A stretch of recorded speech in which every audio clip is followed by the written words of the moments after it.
starts in 5, 4, 3, 2, 1. Team Deathmatch.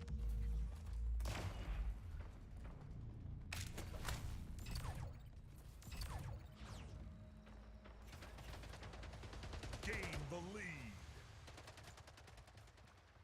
Lost the lead.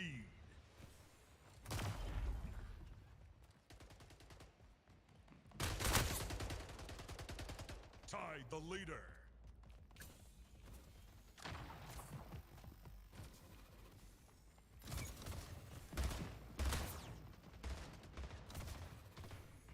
Lost the lead.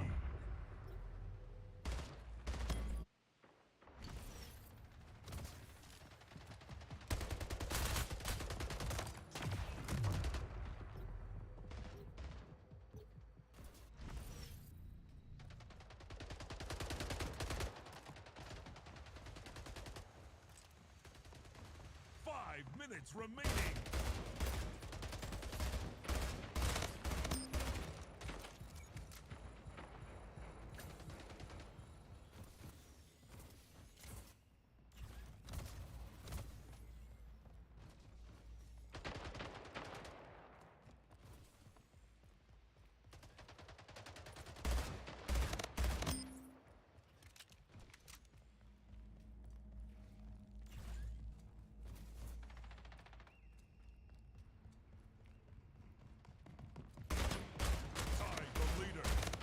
Gain the lead.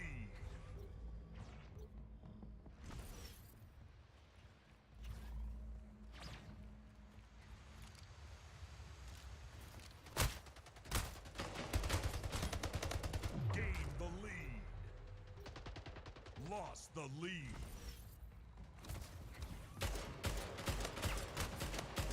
King Slayer.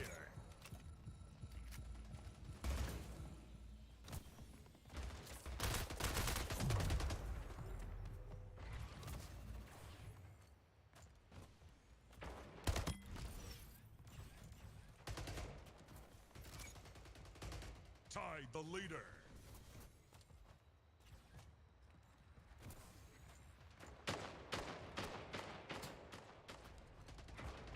Gain the lead.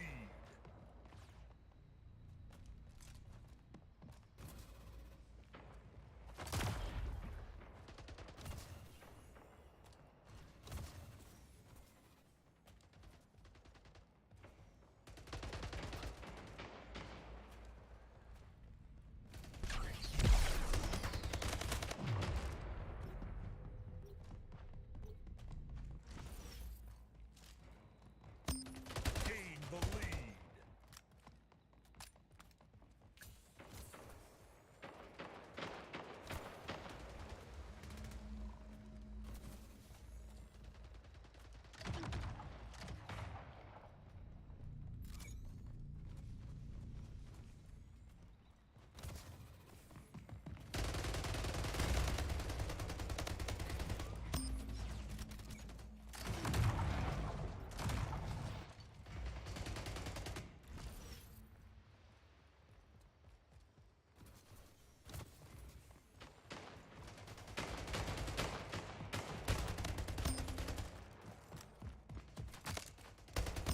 Kill.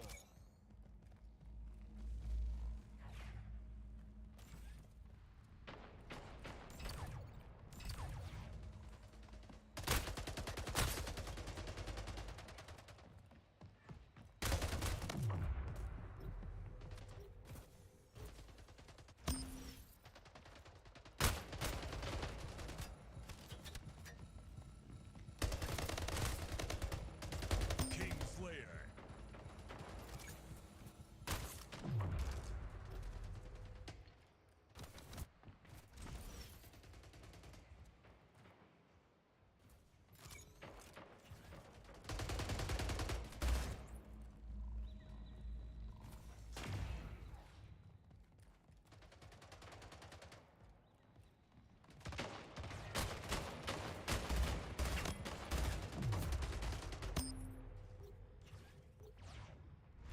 Game over. Victory.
on bridge.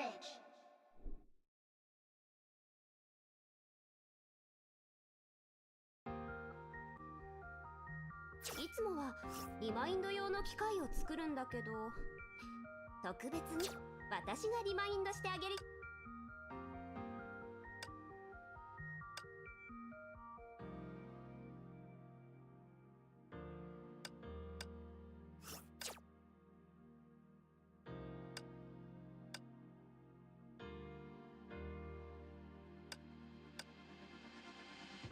自分でクリアしたんだ、例の作戦任務。データ改ざんの方法、さっき見つけたんだけどね。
everything.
this? So you also believe in the prophecy. Keep it. I won't have any use for it. What? You mean you don't believe in the prophecy? No, I believe in the prophecy. But I also believe in another story. The story says that people once lived in the ocean.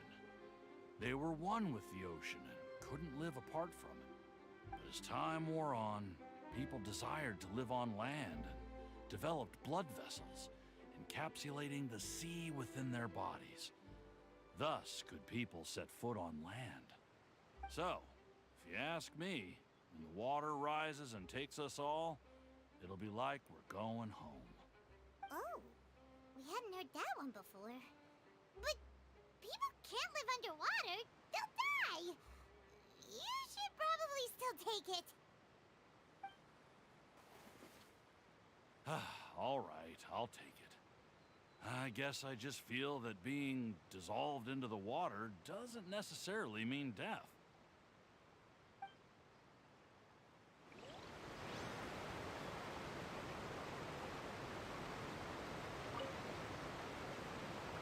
So you're the blonde traveler that everyone's been talking about. My apologies for not recognizing you earlier. Oh, a magic pocket? Seems you really thought of everything. I guess it's better to prepare for the worst and hope for the best. Thanks. Please, also thank the magician on my behalf when you get the chance.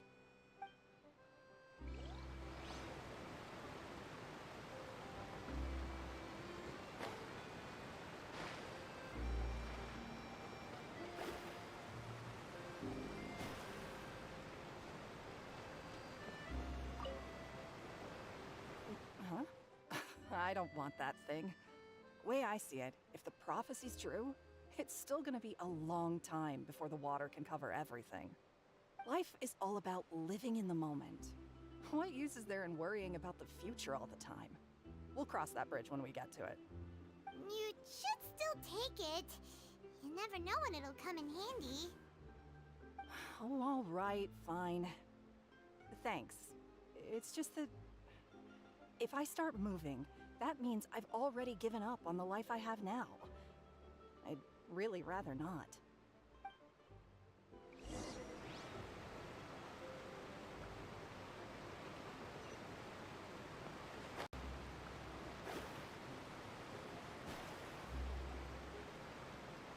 Oh, you already handed out all of the magic pockets? That was fast. So, what did people have to say? I bet you heard some, interesting opinions.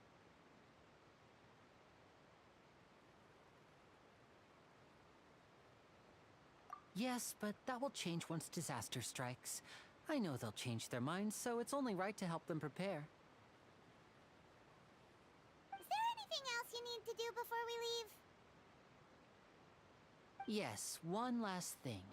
I have the magic pockets made by a workshop in the court of Fontaine. Since we're out and about, I was thinking about bringing him some more materials. So, you want to collect materials? Just tell us what the materials look like and we'll help. Many hands make light work. Oh, that would be much appreciated. We'll need some Romaritime flowers. I remember seeing them near the waterfront on the east side of the harbor.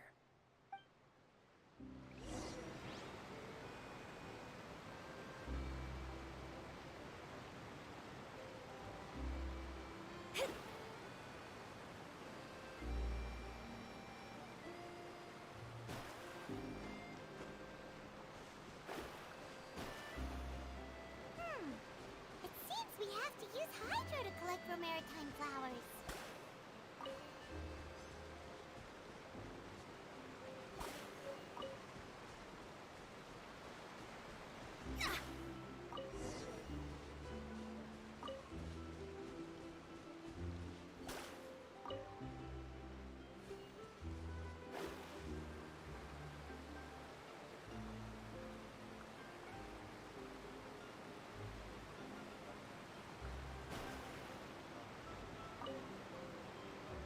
You made quick work of that. I can tell you're an experienced traveler. I've also finished collecting a few here. Maybe next time you'll feel like helping too, Lynette. No way. I'm in power saving mode today. Otherwise, I fear I may not have any energy left for the performance at the Opera House. Fine. Though the performance is still a long way off. Now that we're finished here, we should get ready to head back to the Court of Fontaine. So, we're going to the Court of Fontaine before we head to the Opera House? Good. Paimon wants a tour of Fontaine's largest city and try...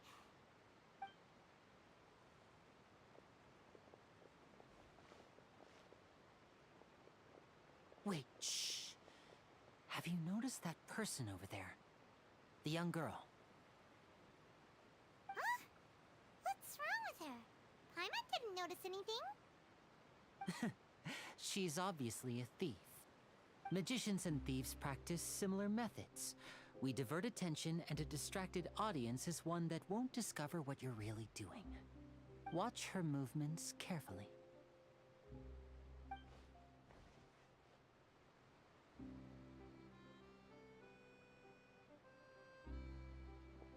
Oh, he's right! Shh, keep your voice down. We need to think of a way to catch her, but it seems she's very alert. Perhaps we should split up. You two can ride the lift over there and wait up top. I bet that'll be her escape route if she tries to run.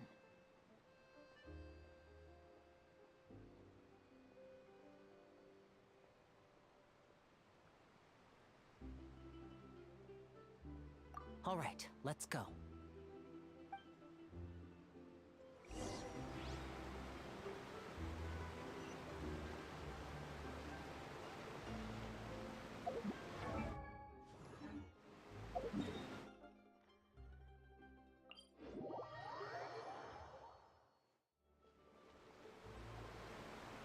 This is the spot where Linny wanted us to wait.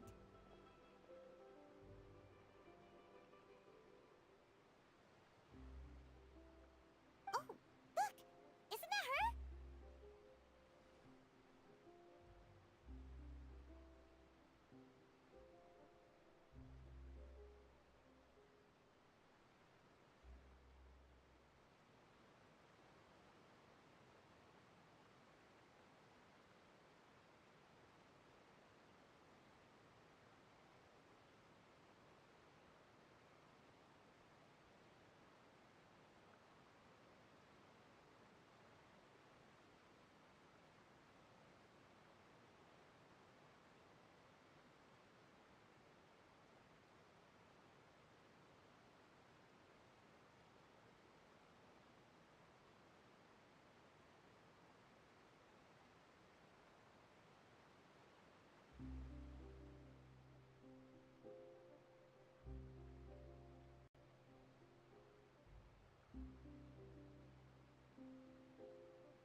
Oh no!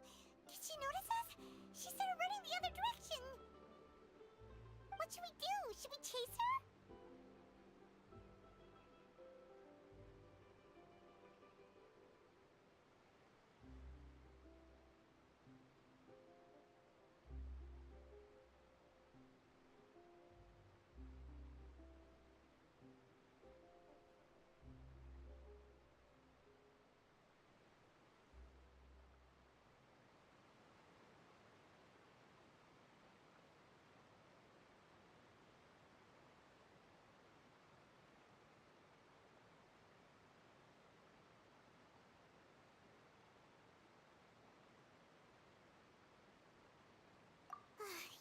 right. She might also be trying to lure us away.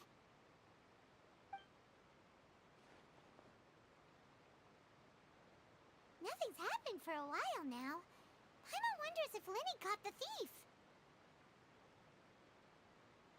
Yeah, let's go.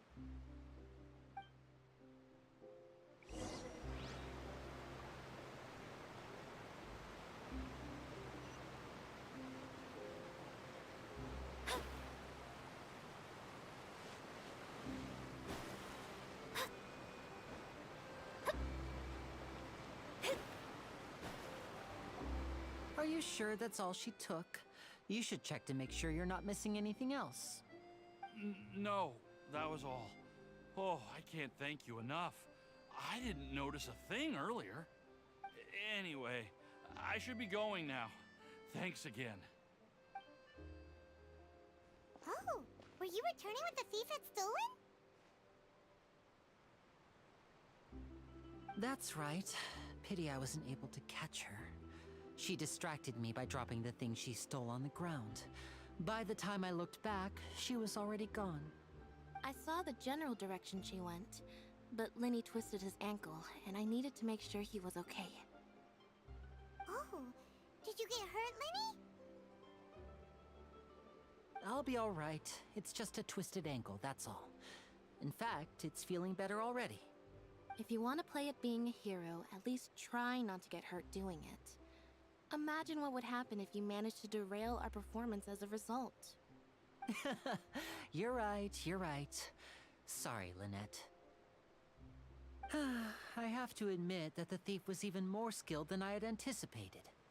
But at least we were able to get the stolen items back, so it wasn't a complete failure. What a slippery little thief. Guess things turned out all right in the end, though. Lenny's initiative paid off. All right, let's put this little detour behind us. We should go to the Court of Fontaine now.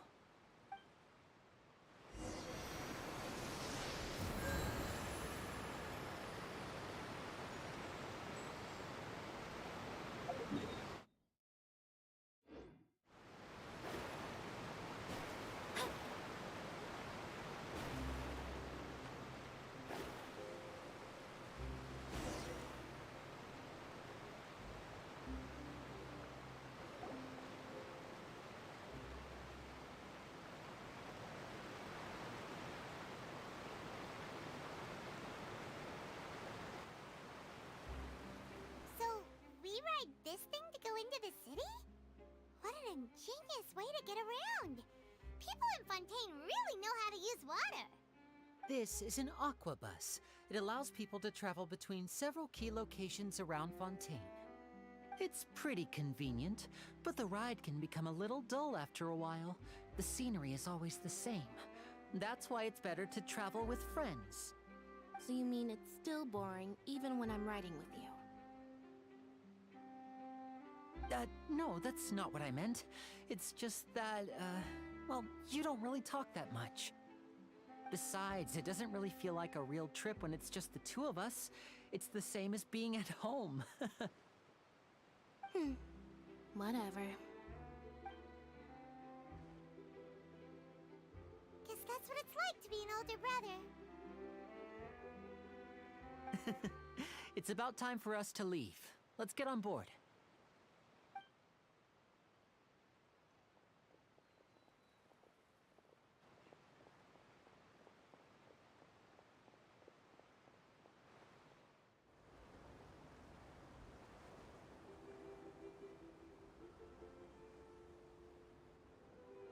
Huh?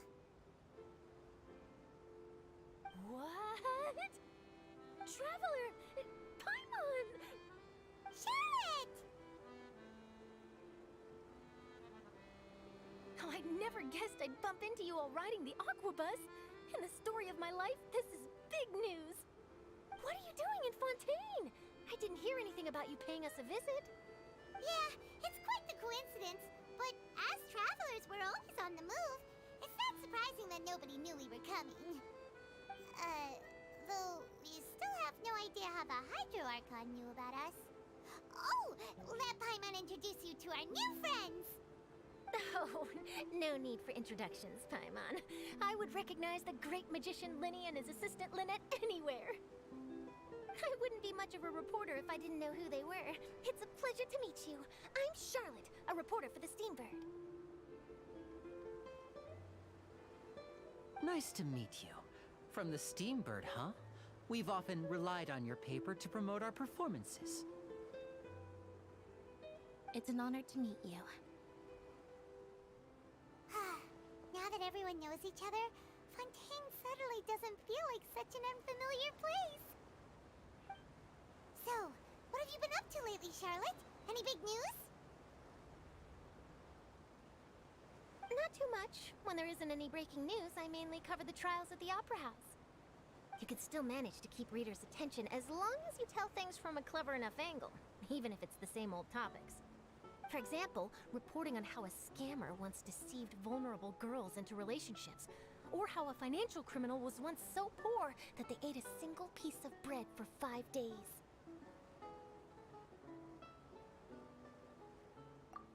You're right. Seems you know me pretty well. What I'm really after is exclusive, sensational news pieces that could shake the country. These smaller stories are a waste of my talents. Oh, I just remembered. I've been following a case lately. Well, a series of cases, actually. You mean the serial disappearances of young women case? That's right! These stories are the talk of the town right now, and it's probably the most mysterious case we've ever seen. If I'm the first with a draft ready to publish when the case is finally cracked, and it's the headline story in the Steambird, oh, when that happens, I bet all the other reporters will shed tears of envy. I've already gathered all kinds of materials. I just can't wait for the truth to be revealed. So, what is the serial disappearances of young women case? You mean the culprit hasn't been found? That's right. The first missing girl case happened almost 20 years ago. And ever since, after a period of time, another girl disappears. What the cases have in common is that the girls are all of a similar age, and that they've all vanished without a trace. But the scariest part is that to this day, none of the girls have ever been found. Many suspects have been arrested over the years in connection with this case, but shortly after each arrest, another disappearance would always happen.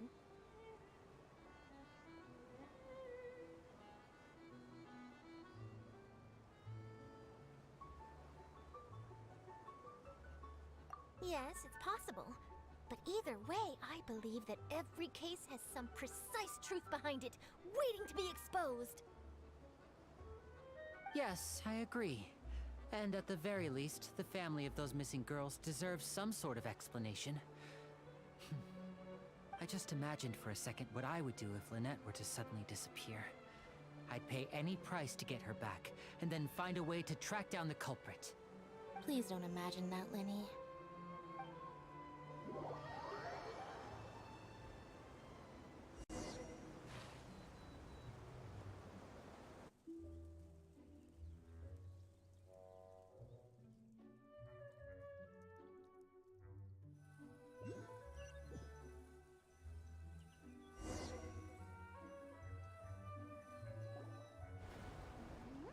Hey, we're almost there! Look!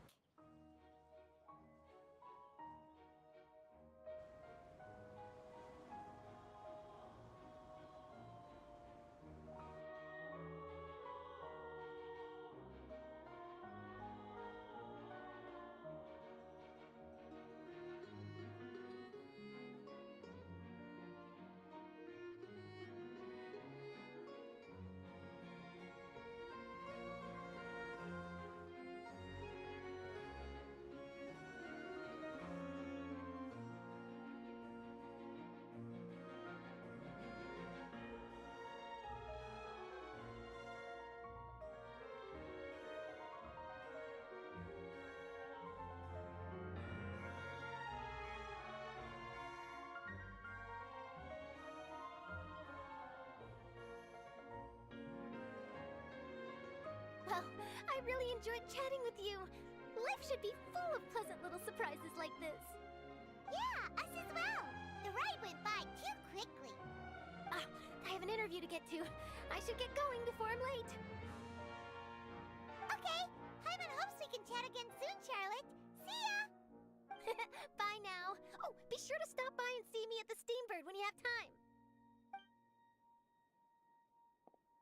What a tough job. Always running around and interviewing everyone. Well, where should we go now?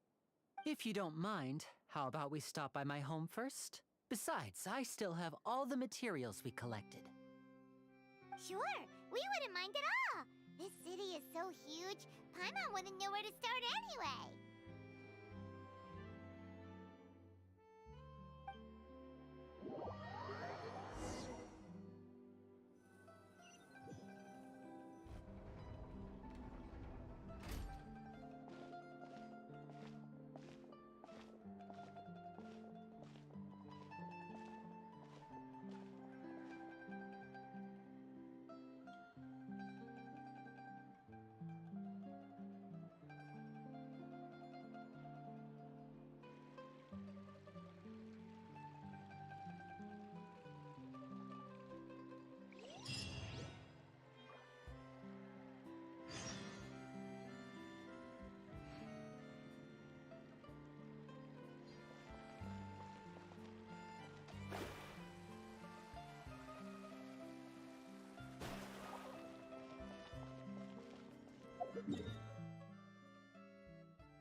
This is our current abode. Ah, Fremine, you're home. Where did everyone else go? I have some new friends that I would like to introduce. Oh, they all just went out a moment ago.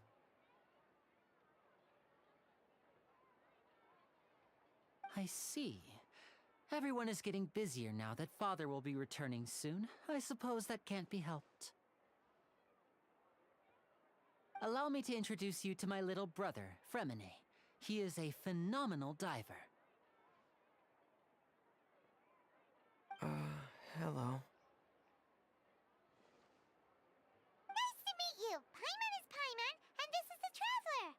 Oh, you sound very proud to have a diver as a brother, Linny.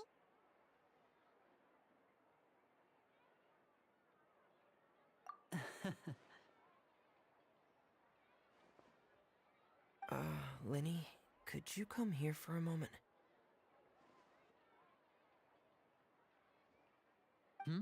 What is it, Fremine? Do you have something to tell me?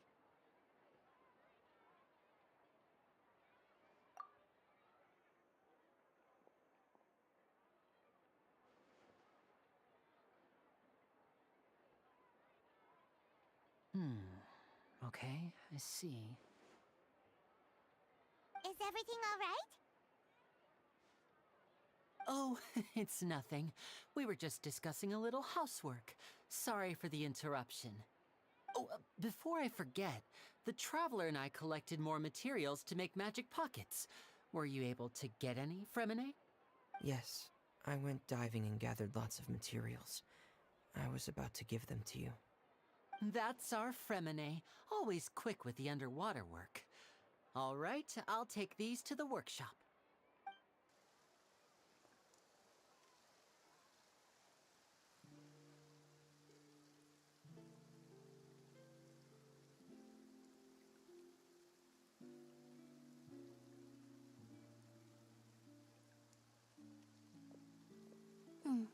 Looks like rain. Oh, you're right. But wasn't it clear and sunny just a moment ago? Fontaine's weather sure is weird. I'm afraid that's just how it is here. It often rains on days where there are trials being held in the Opera House, but don't worry, it'll clear up soon enough. What's wrong, Fremine? There's a legend about the rain that I tend to believe.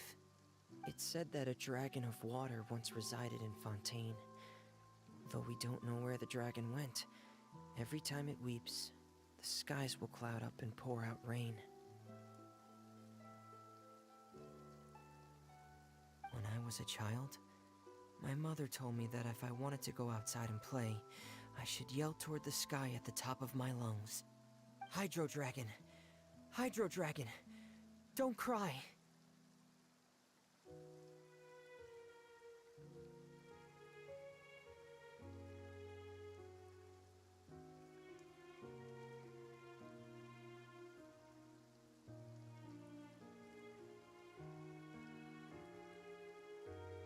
If it's an elemental dragon, then having the power to make it rain wouldn't be very unusual. Let Paimon try something. Hydro Dragon, don't cry!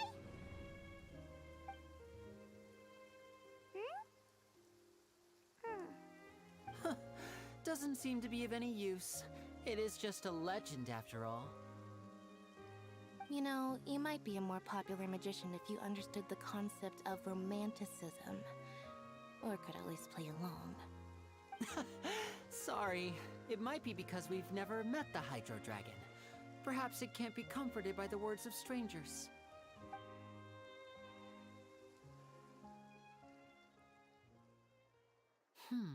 It rained for longer than I suspected. Oh, it's already getting late. Was there something you needed to do, Linny? Yeah, some preparations for the show at the Opera House. I need to find a way to catch the last aqua bus of the day. On the day of the performance, just ride the aqua bus to the island of Araneus. I'll have Lynette meet you at the fountain in front of the Opera House. Oh, are you leaving now? What is it, Fremine? I'm in a hurry. Oh, I get it. You feel nervous delivering the materials for the magic pockets, is that it? Perhaps we could trouble the Traveler to help us take these materials to the Beaumont workshop and deliver them to the owner there? I'm afraid that Fremine can be quite introverted, and the boss there tends to be pretty talkative. Fremine has always been a little afraid of her. No trouble at all. Don't worry, we're on the case. Sorry for the inconvenience. I'm quite useless when it comes to such tasks. I'll think of a way to make it up to you. Oh, no need, no need. This will be a walk in the park for us.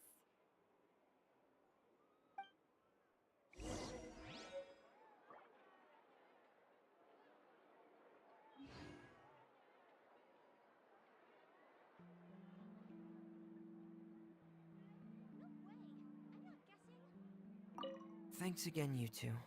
I really can't deal with that lady. Fresh fruits, sweeter than syrup.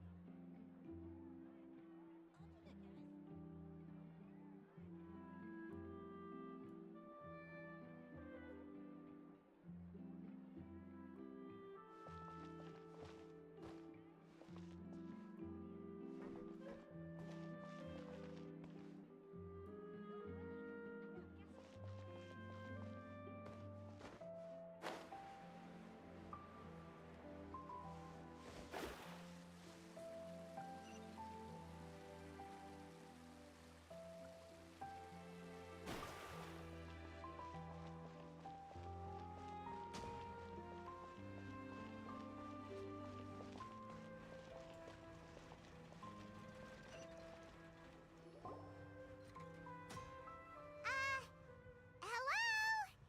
Is there anyone here? Oh, hello there. New customers? Looking to buy, or do you need something made? Or perhaps you're just looking for a chat with me. Oh no, we're just here to deliver some materials. Here they are. They're for making... what were they called again? Ah, these must be for magic pockets. I could tell right away. I've already made several orders worth now. No need. They've already prepaid several batches worth. When they told me what they'd be using them for, I even offered them a discount. But they insisted on paying the full amount, saying that I had a business to run. It seems both their hearts and their pockets are made of gold. Whoa. So, is Linny actually loaded? I can't say for sure, but who knows? Maybe there's good money to be made being a magician in Fontaine. Hey! Is this machine what you use to make stuff here? It looks really advanced. Why use your hands when a machine can do the work? It would be a waste not to use the latest technology, and wasting is a kind of crime. But where does a big machine like that get its power from? Well, it's a little complicated. I'm not sure I can put it in layman's terms for you. But basically, everything we usually use here in the city is powered by indemnitium. It's a type of energy that's produced from trials. Huh? How can trials produce energy? Well, I'm not completely sure of all the details myself, but basically, when a trial is in session, the oratrice mécanique d'analyse cardinale harvests people's belief in justice and converts it into energy to be used all around Fontaine. So that's what its other function is? Paimon heard that the oratrice was created by the Archon to make judgments. But Paimon still doesn't get it. How could something unreliable like people's beliefs be turned into a stable power source for these machines?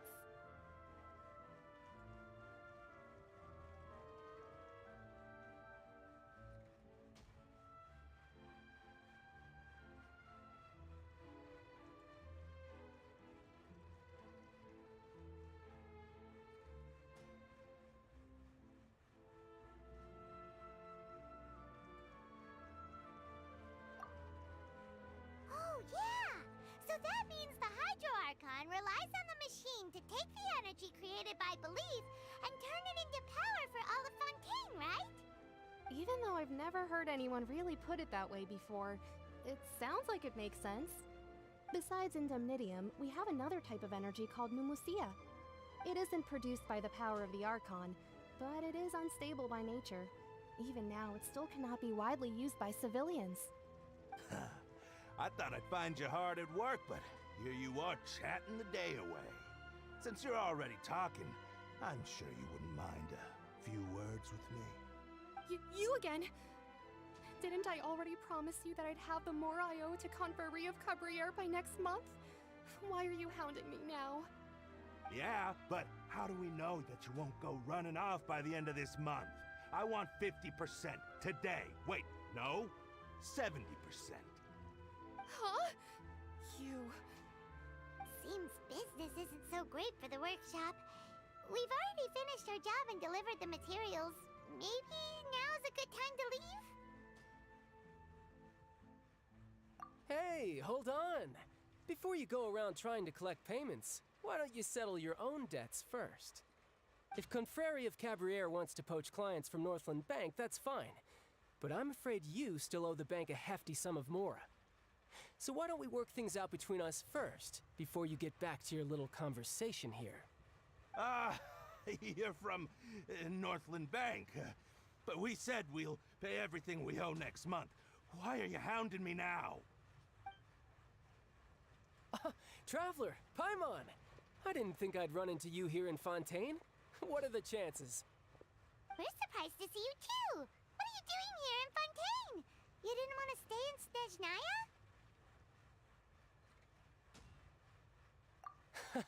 Long story short, I've already been in Fontaine for some time now, and honestly, things have been pretty boring. But it seems that fate brought our paths together today.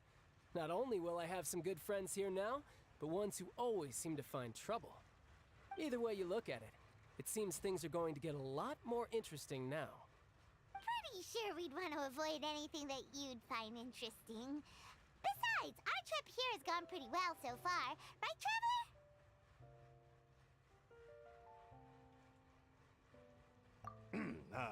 Hey, you, Northland Bank boy. Aren't you forgetting something? Don't interrupt. It's not often I run into the Traveler like this. Why don't you wait for me over there for a while? You kidding? Aren't you the one looking for us? You really expect us to sit and twiddle our thumbs while you catch up with your friends? Listen to me, boy. If you want your mora, fine. Why don't you come and take it? Hey, I just said not to interrupt. Oh, by the way, Traveler, the last time I took Tonya and Tusser ice fishing, Tusser said... Hey! That's way over the line! All right, boys, let's see who has to pay up now! Can you at least let me finish one sentence? Fine. Though the bank told me not to get rough with our clients. You're the ones who started it. This is an act of self-defense. You two will have to be my witnesses, okay? I'm sure this won't take long.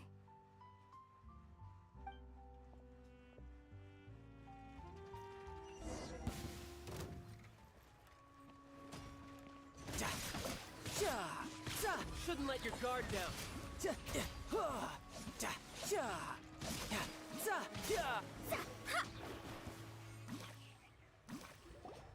Oh, what's your deal, Brad? How are you so strong if you're just a staffer from Snezhnaya's Northland Bank?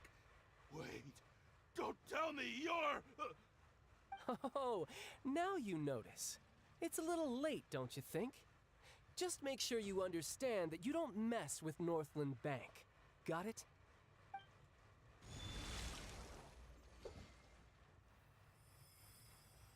Huh? Now's my chance!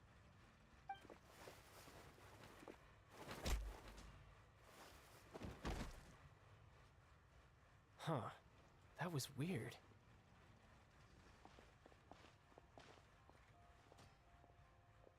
I'm not sure.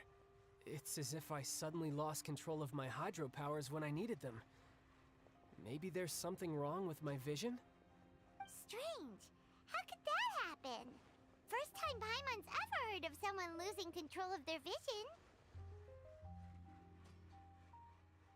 Never mind. It doesn't matter. If I want to stay sharp, I shouldn't be relying too much on my vision anyway. Besides, I always have my delusion in case I need it.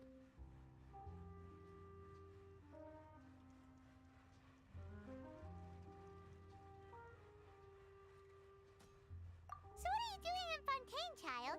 I don't see its work for Northland Bank. Well, I guess it's because I've been in a bad mood lately. Huh? What kind of reason is that? Wait, since when do you feel down about anything? I don't know. Maybe I still have a lot to learn about myself.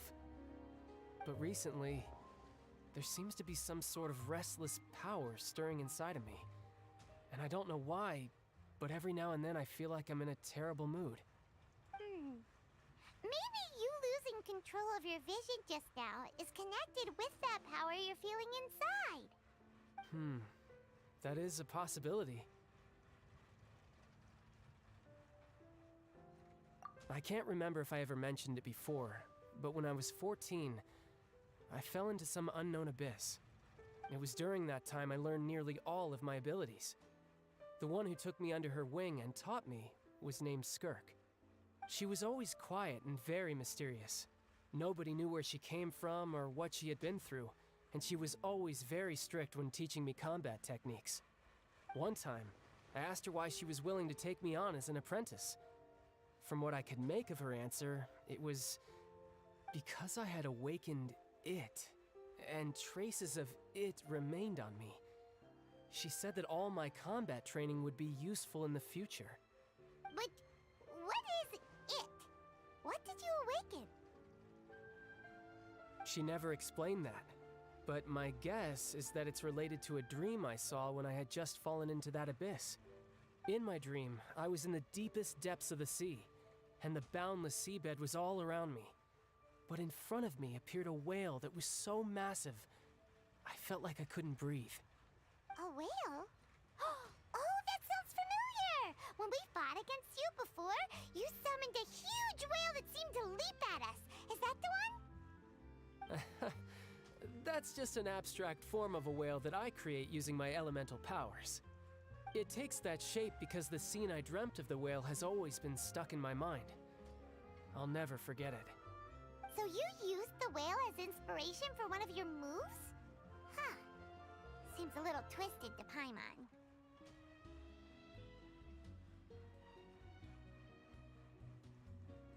So why don't you just go ask your master?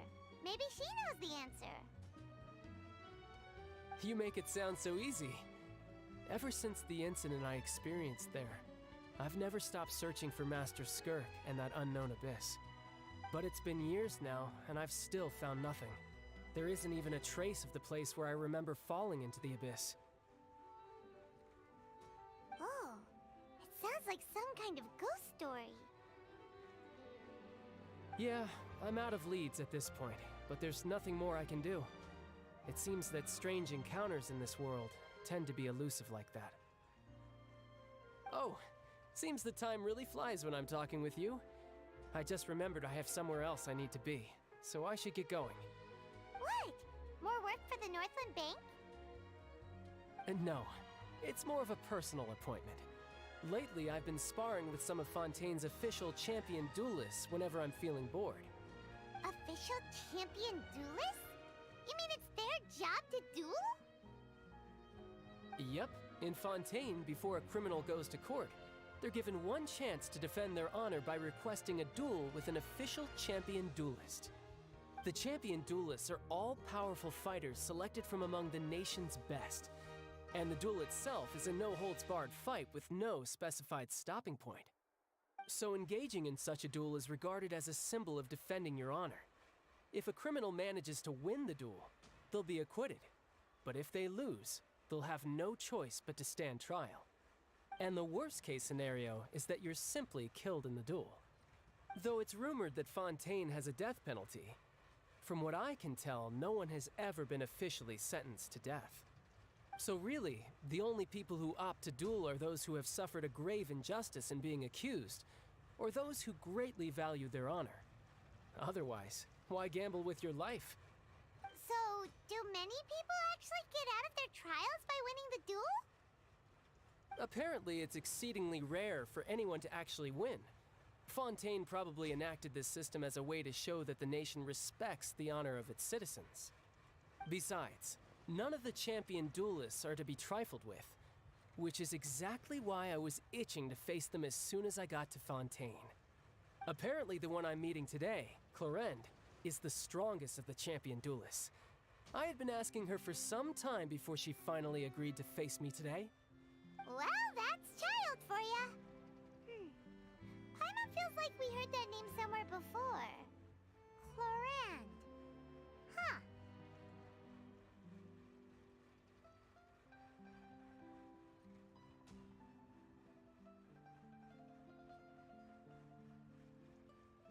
Oh, before I forget, I want you to have this. Huh? Your vision? You're seriously just giving it away? I'm just worried that it could become uncontrollable again. I'd be pretty upset if it got in the way of my duel, so I think I'll be better off without it for now. Besides, I just need you to hold on to it for a short while. I'll come retrieve it when I have some time later. Paimon knows what you're up to. You just want an excuse to come talk to us again, don't you? Whatever gave you that idea? I'll be in touch later.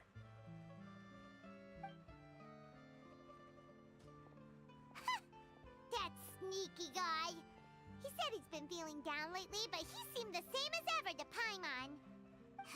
Well, since we don't have much to do for now, we might as well walk around and see the city before Lenny's performance.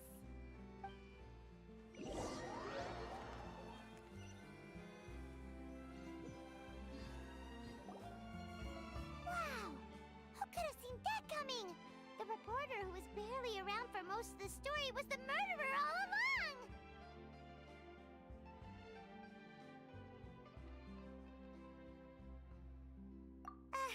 Sorry. Paimon was just surprised, that's all. Paimon never saw that twist coming. The murder mystery novels here are amazing!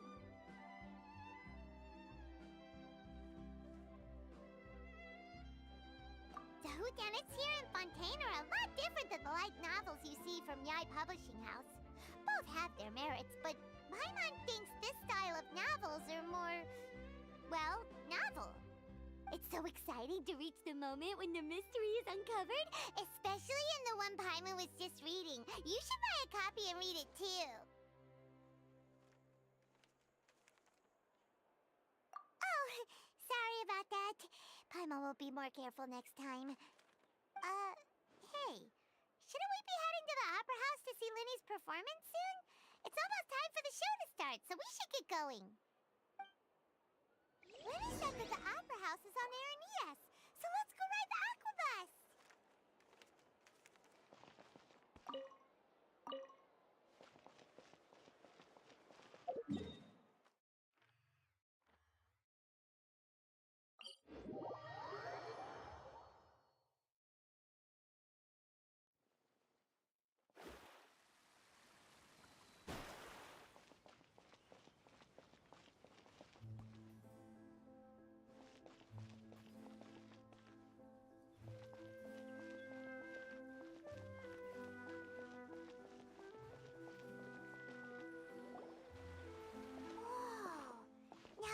This is fancy! The Opera Epiclese. What a place to hold a performance! No wonder Lenny and Lynette were looking forward to it. Huh. Looks like there's a lot of people standing around the fountain up ahead. Oh, Archon, please bless us with a bright and healthy child. We pray. I don't know why you always feel the need to ask so much. I'll be happy as long as our child is healthy and lives a peaceful life. I guess if they're our kid, then there's no doubt they'll turn out smart. Maybe this is one of the customs in Fontaine. There sure are a lot of couples here. Vache.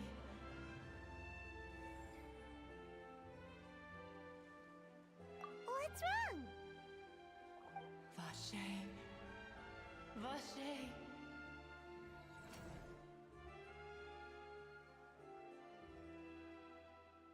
No, Paimon didn't say anything.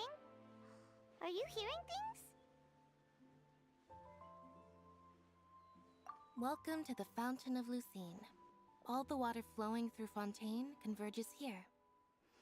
It's customary for newlyweds to come here and wish for children. Ah! Lynette! You scared Paimon! When did you get here? Lenny asked me to wait here for you, remember?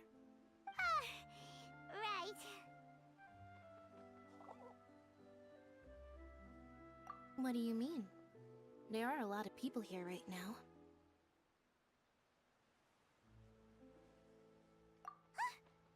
Hey, you're not trying to scare Paimon, are you? Besides, it's the middle of the day. It's not the time for eerie things. I see. I might be able to tell you something that could help explain the voice you heard. In fact, you might not be imagining things at all. I suspect that what you heard is a result of your hypersensitivity to the hydro element. Others in my family have had similar experiences. It's because of her sensitivity to the hydro element? But what would hearing a voice have to do with elemental power? When do you cry, Paimon? Wait, what? What does that have to do with anything? Just answer me. When do you cry?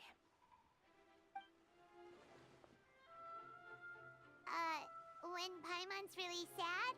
Oh, and when Paimon's super happy. Oh, and also when Paimon's really, really scared. Then you should understand that tears contain your most intense emotions. Like I just mentioned, the Fountain of Lucine is where all the flowing water in Fontaine converges. Even the tears that fall to the ground will eventually gather here. So maybe what you heard was the intense emotion coming from someone's tears.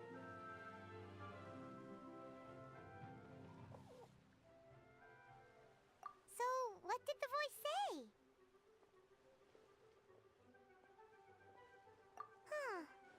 If you were hearing their emotions, then Paimon wonders what happened to them. Rather than worrying about them, we should worry about my brother first. Don't let that calm look of his fool you. He tends to get pretty nervous just before a performance. So chatting with Linny might help him relax a little before he goes on stage. Oh, right. That makes sense. Let's go in and see Linny.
It's all yours.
Let's go get ourselves some answers.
scry the sky.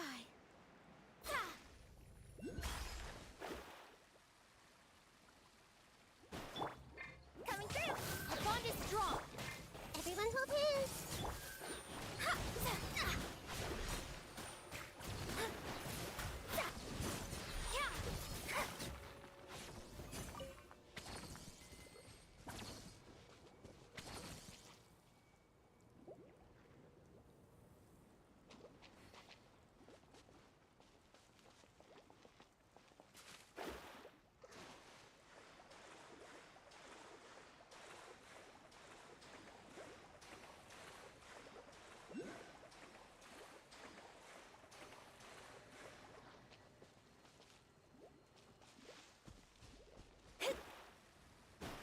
Stand with me!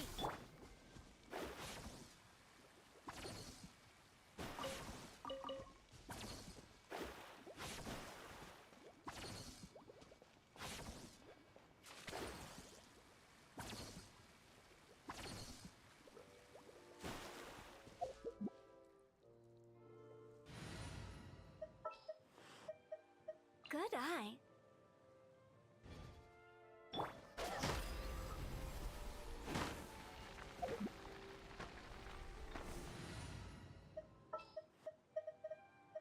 I will bring my notebook.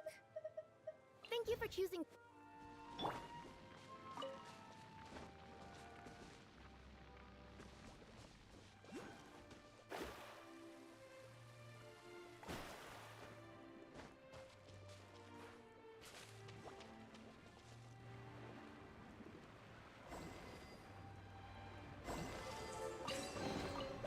We could do with some more fortune.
Traveler and Paimon.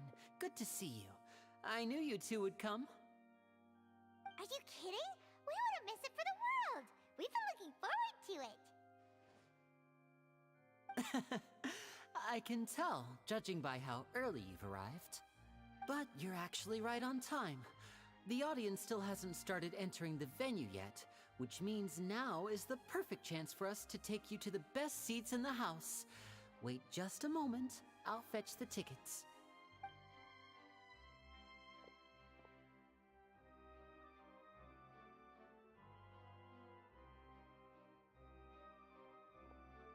The Opera House has assigned seating, so you always have to make reservations.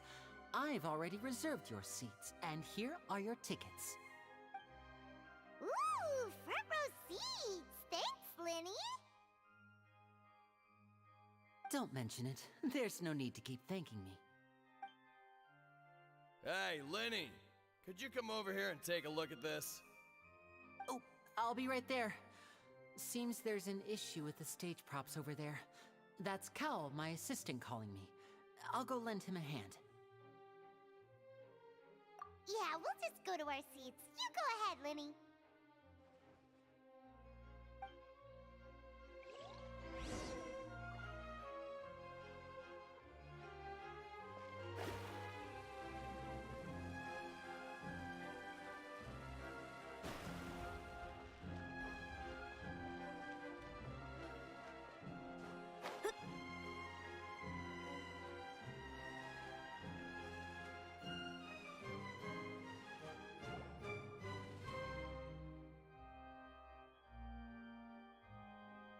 Oh, these should be our seats. Come on, let's sit down.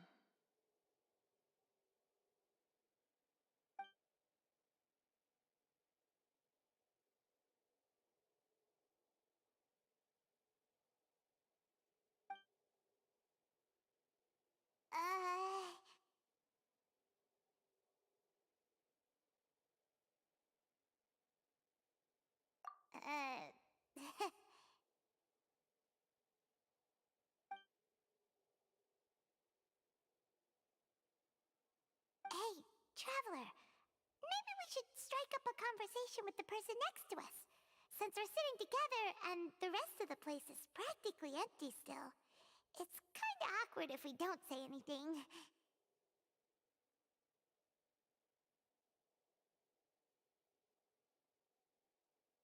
Ah, you little...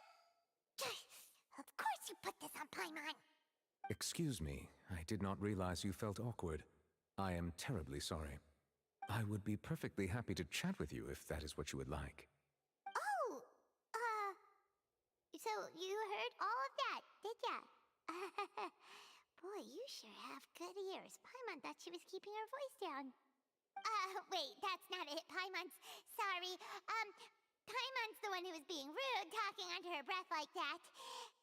So, let's talk, but, what should we talk about? Oh, Paimon's got it. You're also here early and sitting in the front.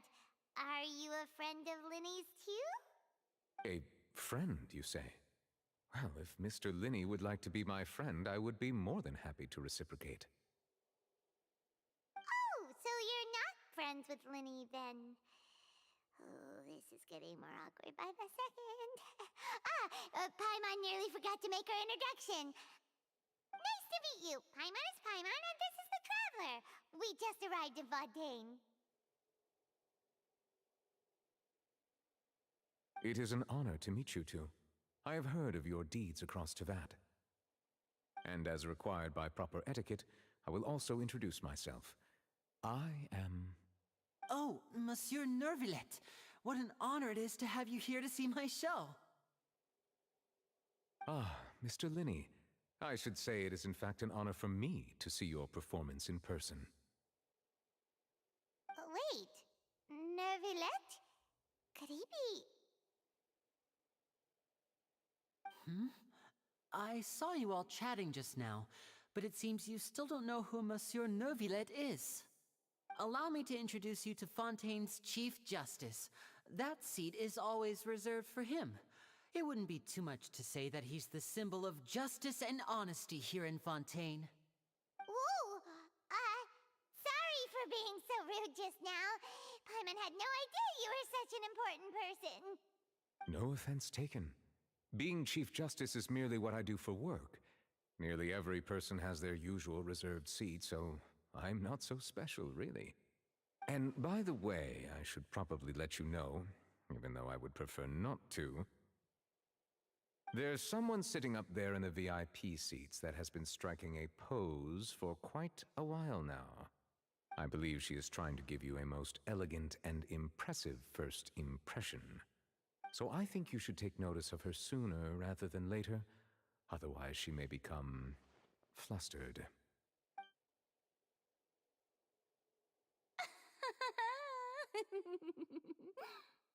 Huh? Oh, it's Farina, the Hydro Archon. Huh. She sure has a smug and satisfied look on her face. Guess she has no idea that you saw right through her act. Very good. That is for the best. No need to pay her any more attention. We may now enjoy the show. Huh? So is this what things are like between the Chief Justice and the Hydro Archon? All right, please wait just a moment longer. I've pretty much finished my preparations, and the performance will start as soon as the audience has made their way to their seats. Yay! The show's finally about to start! Paimon can hardly wait! Paimon's never seen a real live magic show before!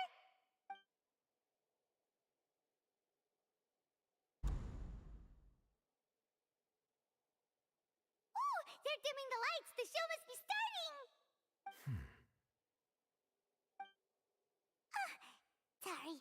Paimon will try to stay quiet.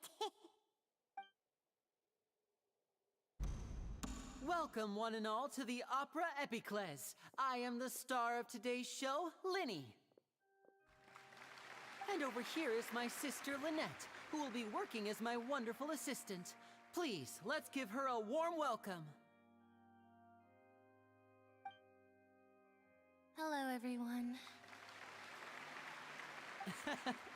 I know she may seem to be a little sleepy right now, but that's just a sign that she's nervous. Whatever. Now, some of you may be thinking, two vision holders who can freely manipulate elemental powers performing magic is not true magic at all. So, I would like to take a moment to assure you that elemental powers will have nothing to do with what you will witness on the stage today.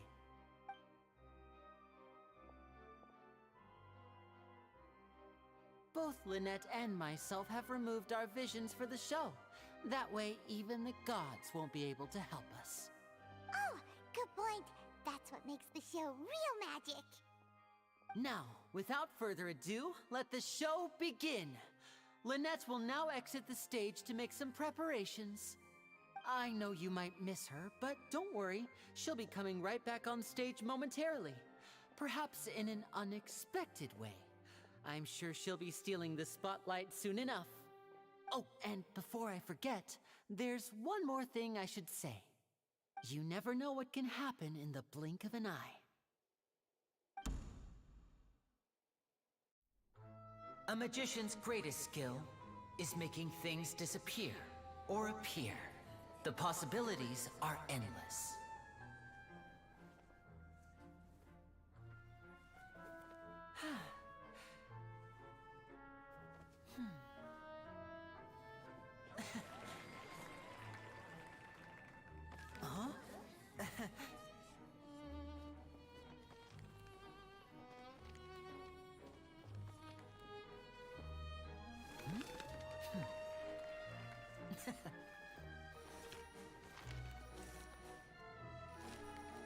But this isn't what you came for. These little tricks, you've seen them all before. So it's time for something truly extraordinary, don't you think? This one's a little tricky.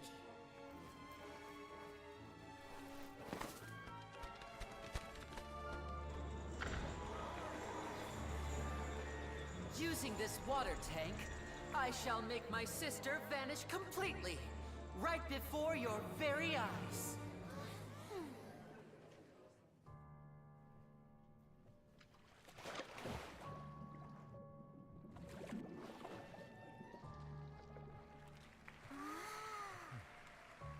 It's actually quite simple.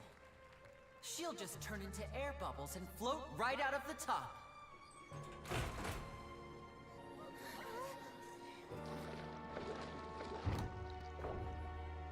Oh no!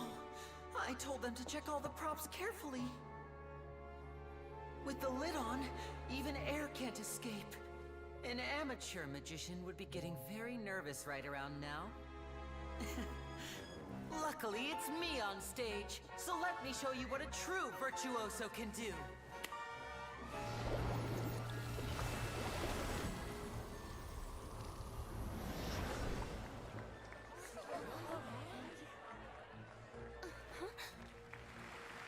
Lynette, are you still there? Don't go too far. We don't want to use up all our magic. Hi, I'm back. Uh-huh.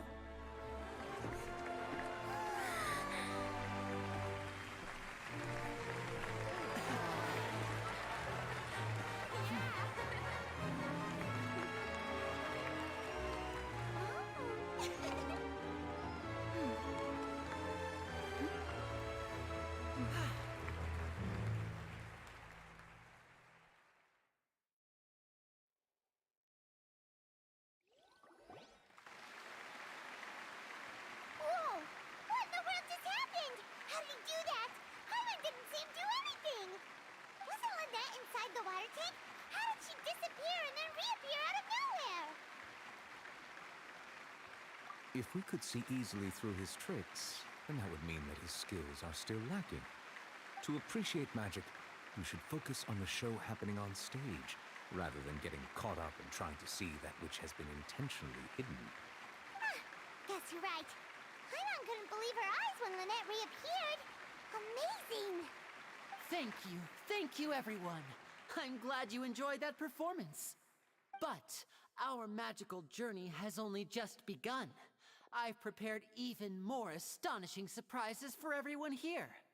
The magic of transformation and disappearance can go far beyond what you've just seen. I'm sure many of you are thinking that escaping the water tank was impressive enough, but Lynette is still my assistant after all.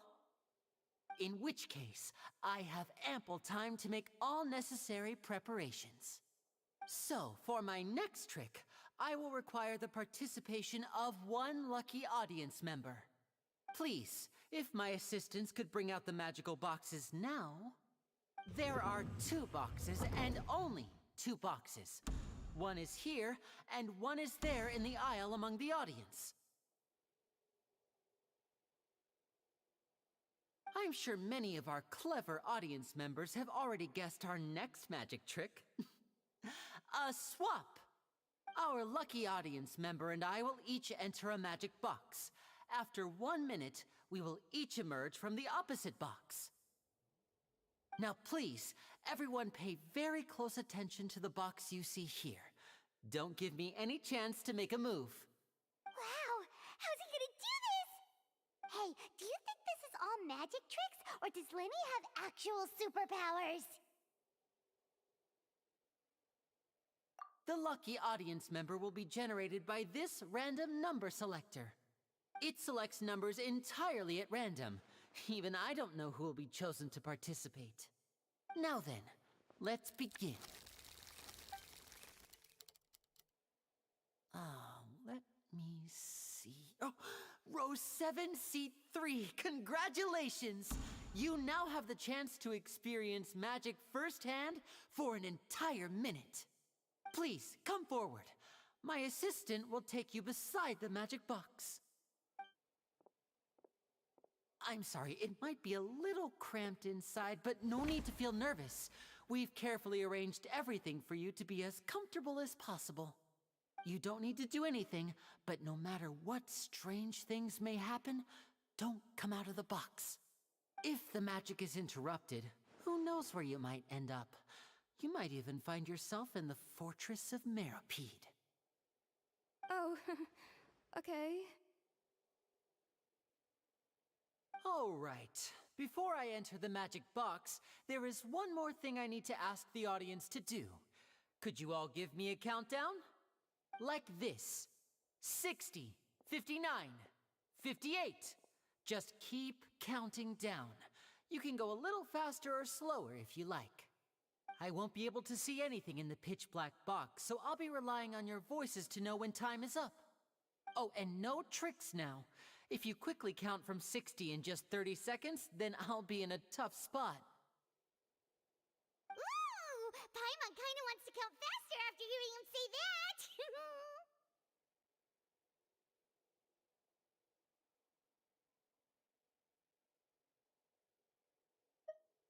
No, that won't do. I can see it in your eyes. You still can't be trusted. Let's practice together. Come on, repeat after me. 60, 59, 58.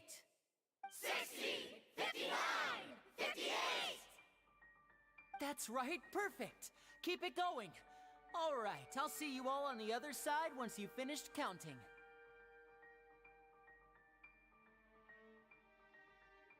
54, 53, 52? Huh? Why aren't you counting, Nervalet? I am counting in my head. I think things are exciting enough in here as it is. Merely a consequence of my identity and personality. Do not worry about me. Just enjoy the show. Oh, alright. You look so serious that Paimon thought you might be feeling uncomfortable or something. 40, 39, 38! Mr. Linney, are you all right in there? Is everything ready? Yes, I'm fine. I'm just double-checking the direction of the magic. It would be a disaster if we get sent to the wrong places. For example, mid-air right above the audience. Even though he's saying that, Lenny doesn't seem nervous at all.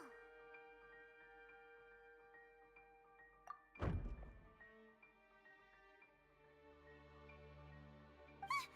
What was that noise? Did you hear it too? Not sure. Anyway, it doesn't seem like anyone's worried about it. 25! 24! 23!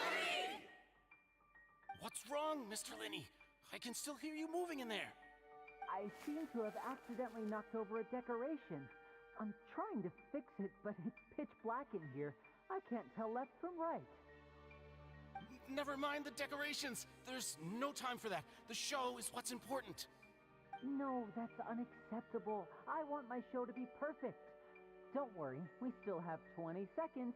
Hear them counting? 19! 18! 17! It seems things aren't quite going as planned. I apologize, everyone. It feels like you're all starting to count faster, but that's all right. I know it can be tiring to do such a long countdown. 10 seconds and change is still plenty of time. 10! Almost there now. Whew. Swapping two people is harder work than you might think. Even a master magician like me can't guarantee I'll get it right the first time. Hey, wait! Is this the back one? I can't tell. They both look the same inside. Huh? No, that's not it. I'll try again. 7! Hey, slow down! Honestly! 5! 4! 3! Whoops! That doesn't count! 0!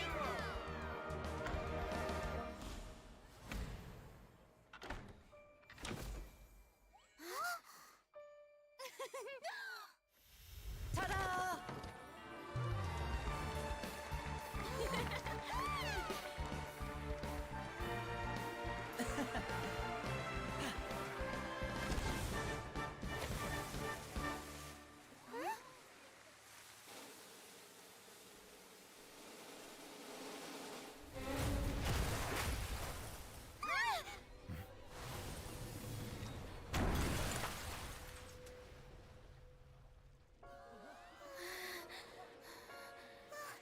What happened?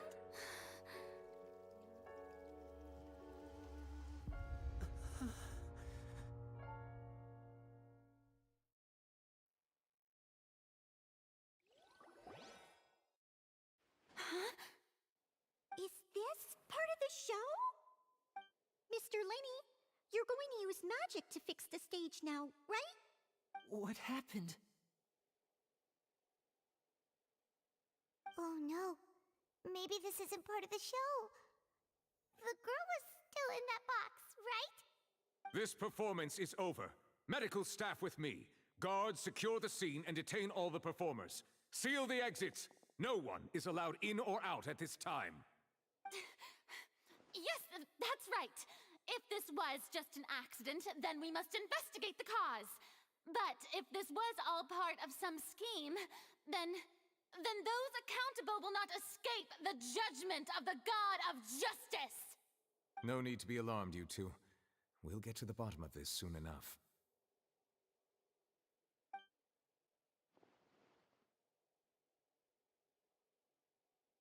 Unfortunately, the person who is in the magic box has been pronounced dead. His name was Cowell, one of the assistants in Linny's magic troupe. Apparently, the fireworks on stage ignited the ropes that were suspending the water tank, which then caused the tank to fall onto the stage. As of now, we are still not sure why we found Cowell in the box, rather than the guest from the audience. And after an initial search of the area, the guards have confirmed that the girl is nowhere to be found. It appears that this incident was not merely some mishap with the performance. And there are many indications that it is connected with the case of the serial disappearances of young women. The serial disappearances case? That's the case that Charlotte mentioned before!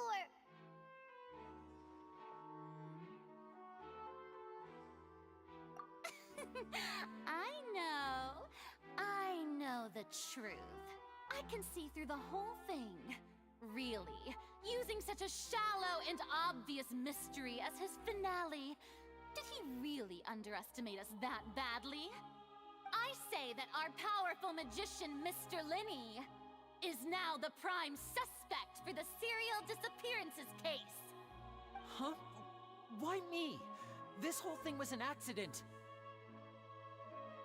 No, this all occurred during your magic show, did it not?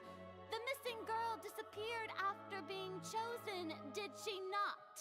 The deceased is one of your assistants, is he not? Now that I think about it, that whole speech about magicians making things disappear was nothing more than a provocation, a bald-faced challenge. That can't be right! How can Linny do this?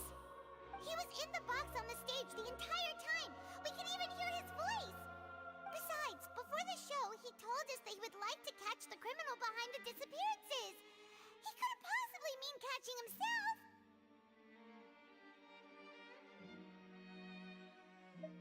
Save discussion for a later time, please. Lady Farina, may I assume that your comments just now constitute an accusation against Mr. Linny and his associates, and that you are pressing charges? Huh? I just think that he...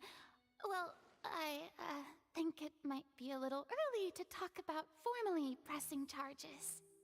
But what Lady Farina said just now makes perfect sense. Looks like she's gonna personally deliver justice. A kidnapping and murder carried out under the cover of a magic show. Lady Farina said it all. I mean, of course, my dear people. But what excites me even more than the obvious truth before our eyes is the opponent I'll be facing. That's right. I mean you, Traveler. You'll support Linny, won't you? After all, he was the one who helped you the first time we met.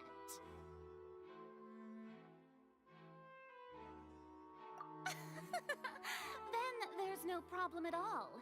You know, the Traveler and I already had a duel the first time we met. But with Linny's help, our little duel ended in a draw. But draws really are the most boring possible outcome. So, no more draws. Between the two of us, there must be a clear winner and loser. And what better place to hold such a riveting showdown and decide the true victor than here, on the grandest of stages, the Opera Epiclese.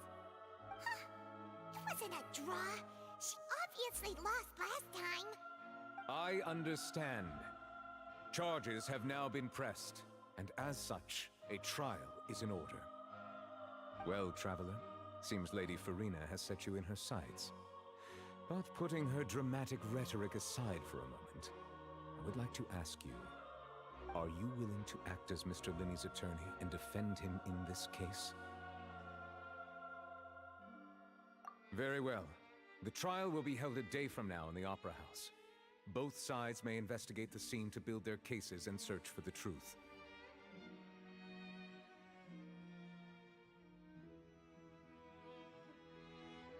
Linney and his troupe are all potential suspects and shall remain within the Opera House. The audience may begin to leave in an orderly fashion once they have been cleared by the guards. A day isn't that long. Let's see what kind of case this big shot Outlander can build in such a short amount of time. I'm really quite looking forward to hearing it.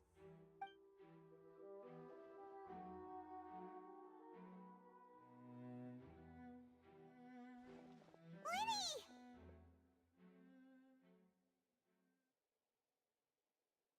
Sorry about everything that happened just now. Were you frightened? Of course! Who wouldn't be scared after witnessing an accident like that? Yeah, I'm a little shaken up myself. How could this happen? And poor Cal. I know you already claimed that you would defend me, but now it's just us talking. Tell me, do you think I could possibly be the murderer? Good to hear. Thank you so much for trusting me. I'm sure everyone sees me as the biggest suspect at this point. But if you ask me, the whole thing is mysteries layered upon mysteries, such that all that's left is confusion. I don't know whether what happened there on the stage was purely an accident or not, and I don't know why poor Cal was in the box. As for how that girl chosen from the audience could suddenly disappear, I'm afraid I don't have any answers either. If someone tampered with my performance, then we need to figure out what they did. Even a skilled and knowledgeable magician like myself couldn't pull all that off in just 1 minute.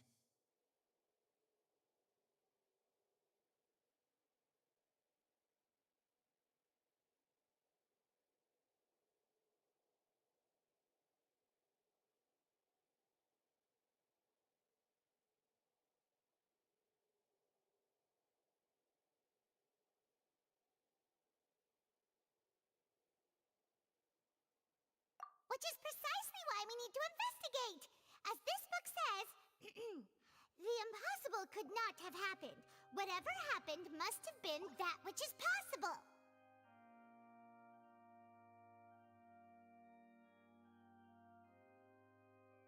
Paimon bought them when we were reading at the bookshop in the city earlier.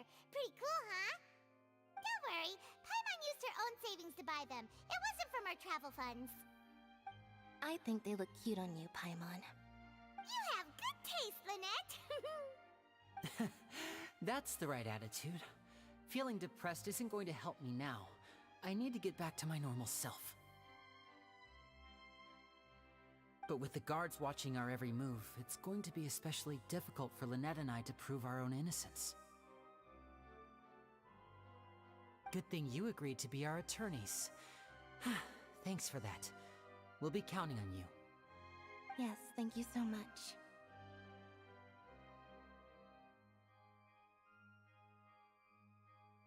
Yeah, just leave it to us. Oh, since we're going to start investigating, Paimon has a question first.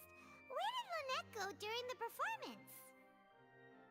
Ah, well, I'm afraid that would involve some of our essential trade secrets as magicians. The secrets behind our magic are past saving, Lenny. I suppose you're right. The truth behind our tricks is going to be important evidence that will be weighted during the trial. 'Tis truly a pity. As a magician, our magic show is a work of art. We've poured countless hours and spared no effort in perfecting it.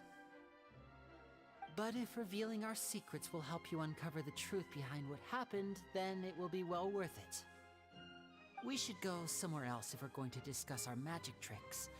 We'll go speak with the guards, and in the meantime, you can go investigate the stage and the seating areas. Alright, let's go have a look while the investigation teams are still here. Detective Paimon is on the case!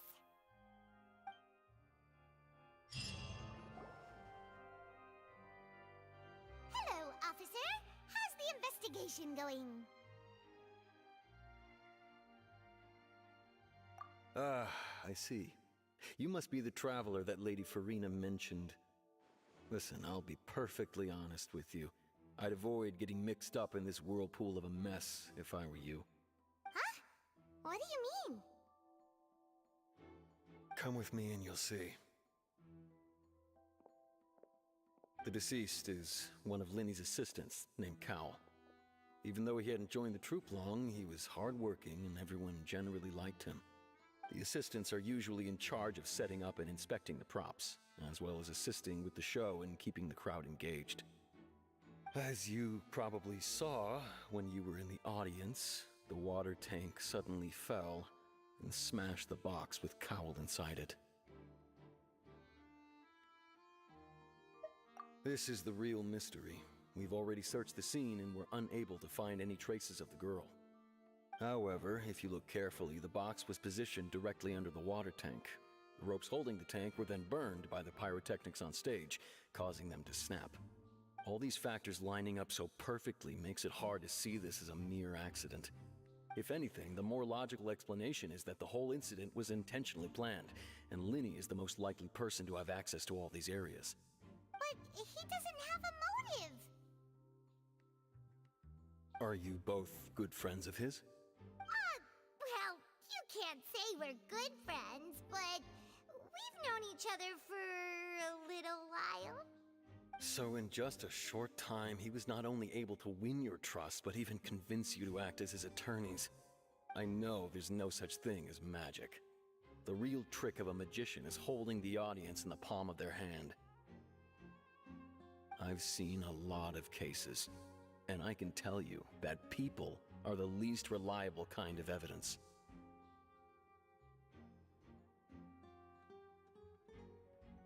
Sorry, I tend to be pretty straightforward. Just know that I'm warning you for your own good. Anyway, you may investigate the scene of the crime yourselves if you're curious. Who knows, maybe you'll be able to come up with some new evidence.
was, they must have made preparations well beforehand. Why would it be him? How strange.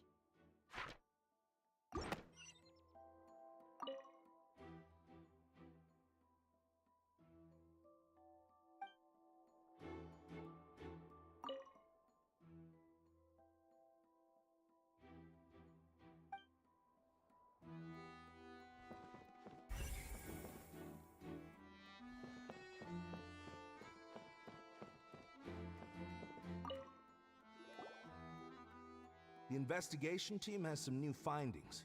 Turns out there's an issue with the random number selector after all. See, I told you. What if the machine picked some big guy's seat? You think the murderer would have still made his move then? Sorry to interrupt, but we're helping Linny and Lynette with their side of the investigation. What were you saying about the number selector? There's something wrong with it? You're trying to help them? That'll be a tall order. Linny used the machine to pick a random member of the audience during his performance, right? The lucky girl that later disappeared. Well, we thought there might be a serious problem with the machine, so we had it taken away for further inspection. It turns out that the seat number it picked wasn't random at all. The machine picks that same number every time. I'm sure you already know that you have to make a reservation in advance to get a seat, regardless of whether it's a trial or some performance. In other words, Linny knew who would be sitting where from the very beginning. That much checks out. Linny reserved our seats for us, too. Bet you see why I was saying it'd be tough to make a case for Linny. Even though it's bad for Linny's case, Paimon had better write it down.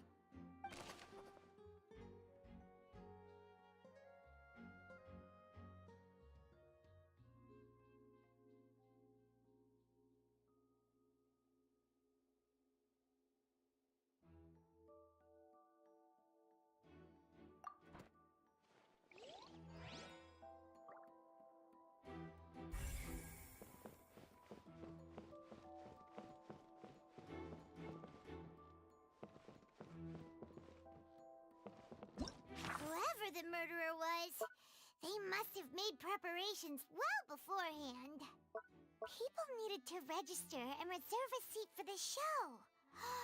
That, combined with this number selector, could allow you to pick a young lady instead of some old fogey. Why would it be him?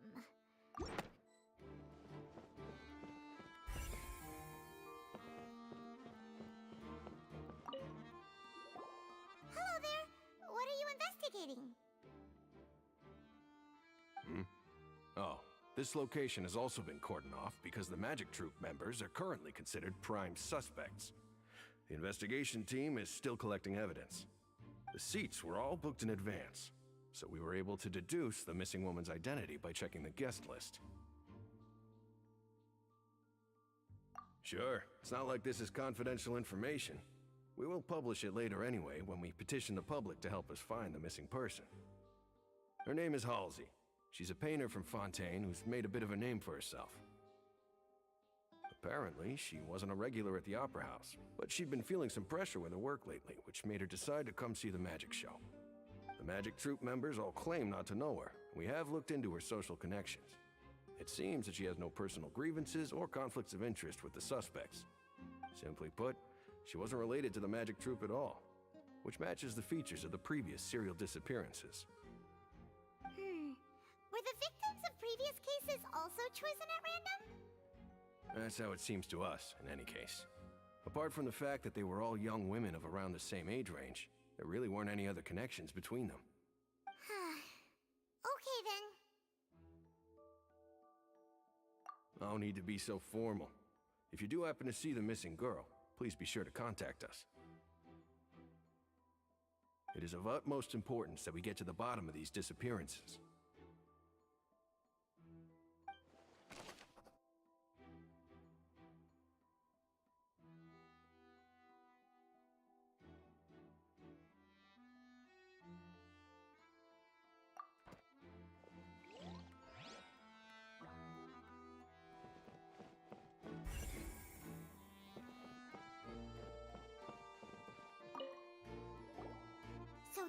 the rope that broke and caused the water tank to fall.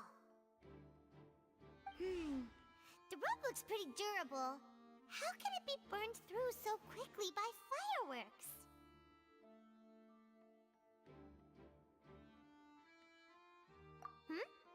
Why are you suddenly so serious, Traveler?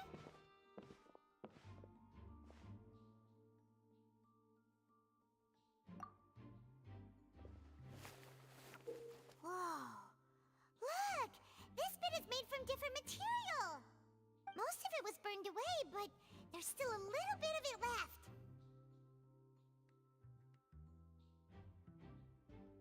Huh. So if a rope meant to hold something was made with that kind of material in it, then that means... Wait! Why don't you write all this down? Let's take notes!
I see that you're investigating the area. Well, it just so happens that I'm interested too. If you find any new and interesting leads, be sure to share them with me, alright? We don't have too many thoughts yet.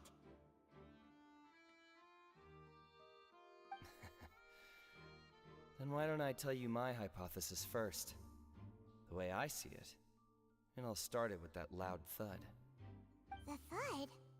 Oh, you mean the sound that happened during the countdown? Yes, exactly. It wasn't terribly loud, but I suspect that most people heard it. It's just that everyone was awaiting the results of Linny's trick with bated breath, so no one paid it much mind. But now that the incident has happened, the thud has become an important clue. That makes sense. So, what do you make of it? I'm of the opinion that it may have been the sound of Linny's accomplice, Lynette perhaps, jumping atop the water tank or something like that. And when the pyrotechnics went off, she cut the rope, sending the water tank crashing down. But wasn't the noise we heard too loud for that? Perhaps the balance wasn't right, leading to a particularly rough landing.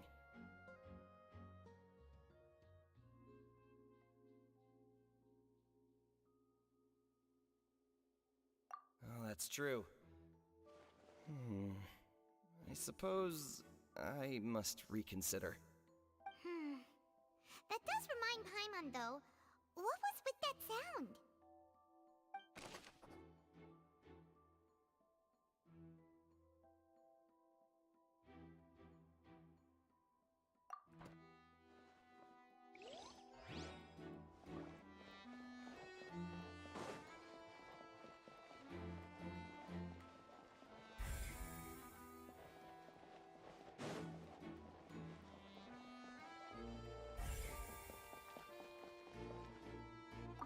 Lenny's still talking to the guards. It seems he'll have a lot of explaining to do. I think someone will be assigned to monitor us later, but that's alright.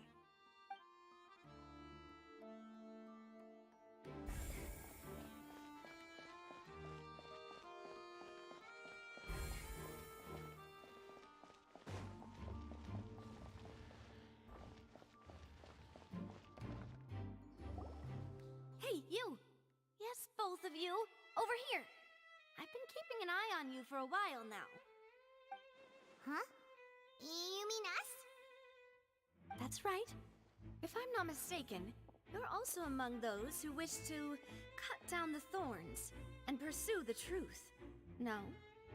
And by the looks of it, you're not from Fontaine. Well, you're right on the more about that one, but who are you?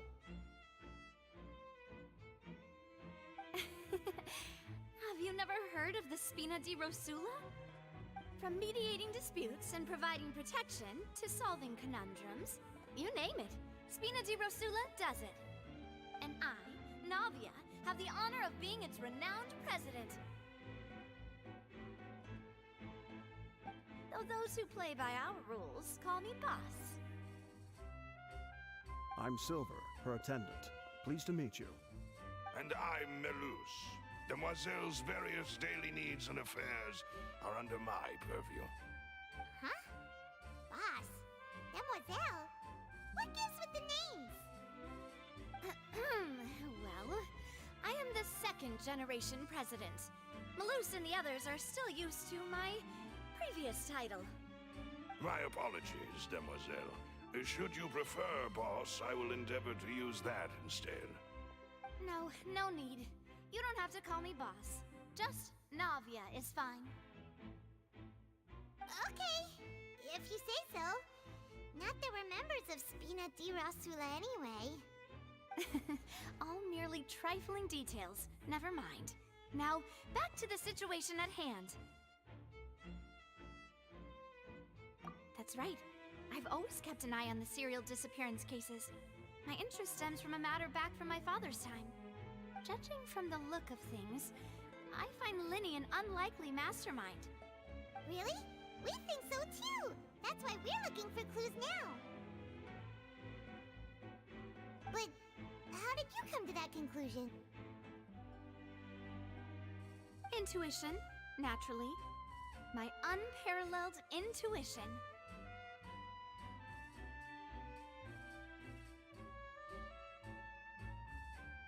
Farina sure was quick to point the finger at Linny without any decisive evidence whatsoever, wasn't she? But that's not uncommon for her. If you remember, the Justice had to interrupt her and ask if she was pressing charges just to keep her from getting carried away. Anyway, a trial begins the moment someone levels charges. And, of course, there was no way Farina was going to back down in that situation. Sounds more like you just don't trust the Hydro Archon. Well, what's your opinion? I must admit that she can be interesting at times, but liking her doesn't mean that I'll blindly agree with her. All right, I've answered your question. Now, it's time you answer mine. Wait a minute, did that answer count? Well, I say it does. But don't worry, you won't hear any pointless questions from me. In your opinion, do you think it's right to treat a trial like it's an opera?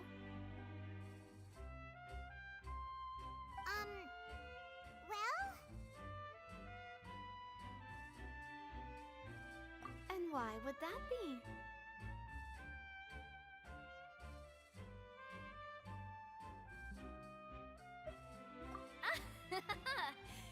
See, Silver and Malus? I told you they'd be different.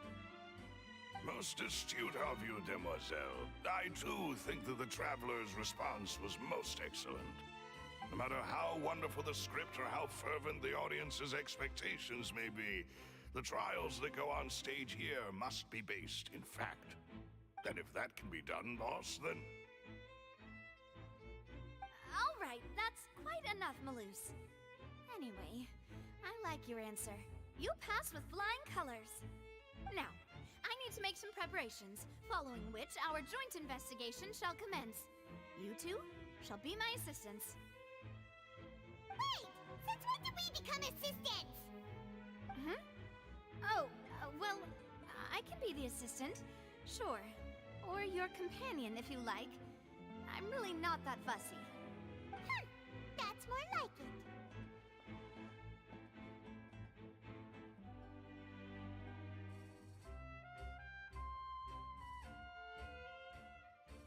Far be it from me to brag, but I believe that Demoiselle's intuition will be instrumental in uncovering the truth. You wish to save a friend from false accusations, and we wish to unravel the disappearances. In this sense, our goals are aligned. You have a point. Huh. You're quite the talker, aren't you, mister? And what about you over there? What do you think? You seem like you've got something on your mind. I have nothing to add. Oh, alrighty then. We'll be making some preparations first. Just be sure to let us know if they start revealing Linny's tricks. Thanks!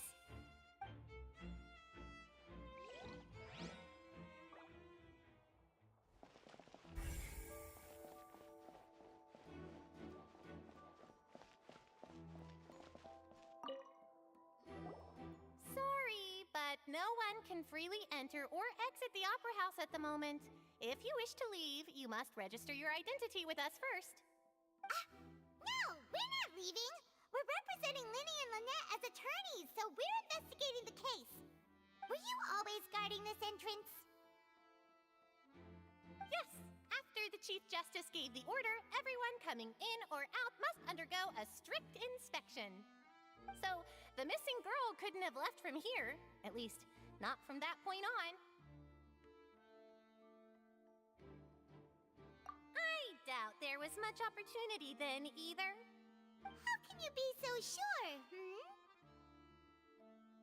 Well, because I was in charge of security near the entrance at that time.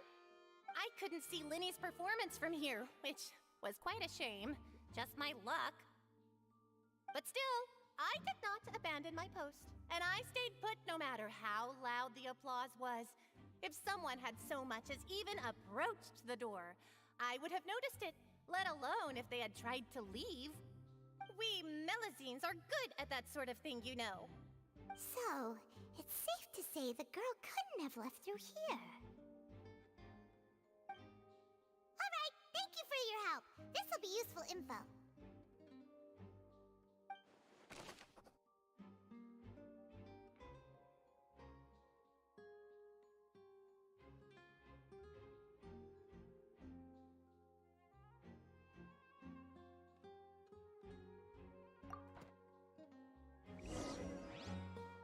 We've checked everything of note here at the performance venue.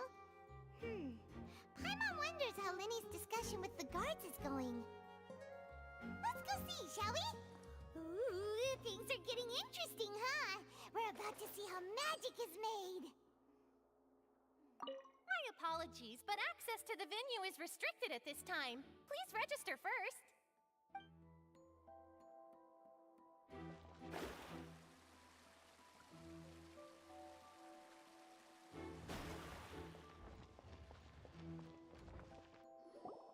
Understood. Then I will be going with you. Just so you're aware, I will be monitoring your actions and making notes as necessary. Very good. Thanks for being so agreeable. I'd pull a rose out of my hat as a gift for you if I could. You may spare the pleasantries. I'm just doing my job. You've arrived. Who's this? Me? I'm Spina di Rosula's guardian angel. If you've got a problem, I've got the firepower. Sorry, I got a little carried away there. Call me Navia. I'm a partner of theirs, and will be helping investigate this whole situation. And these are my companions. Would you mind if they join as well?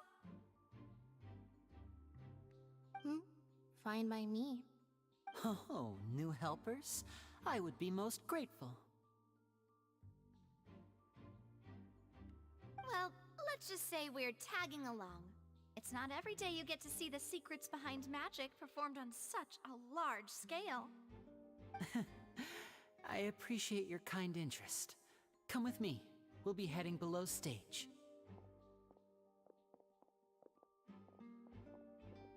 Huh? Below stage? Yes, a world of secrets is hidden beneath this magic box, prepared specifically for this switcheroo trick. But before I reveal everything, you should have a look first. Notice anything strange here?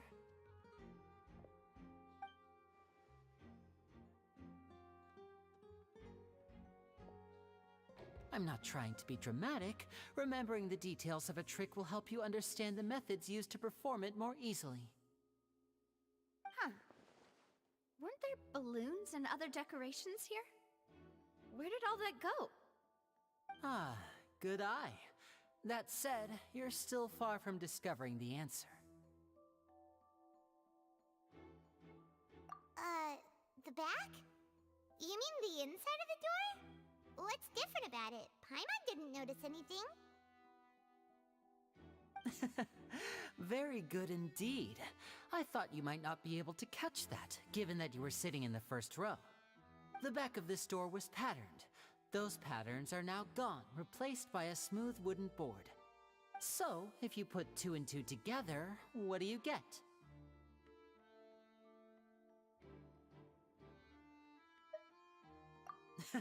Exactly. All right, let's go. I'll tell you how it works as we head down.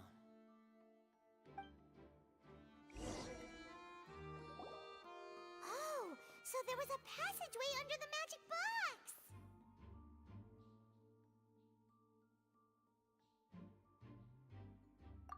box!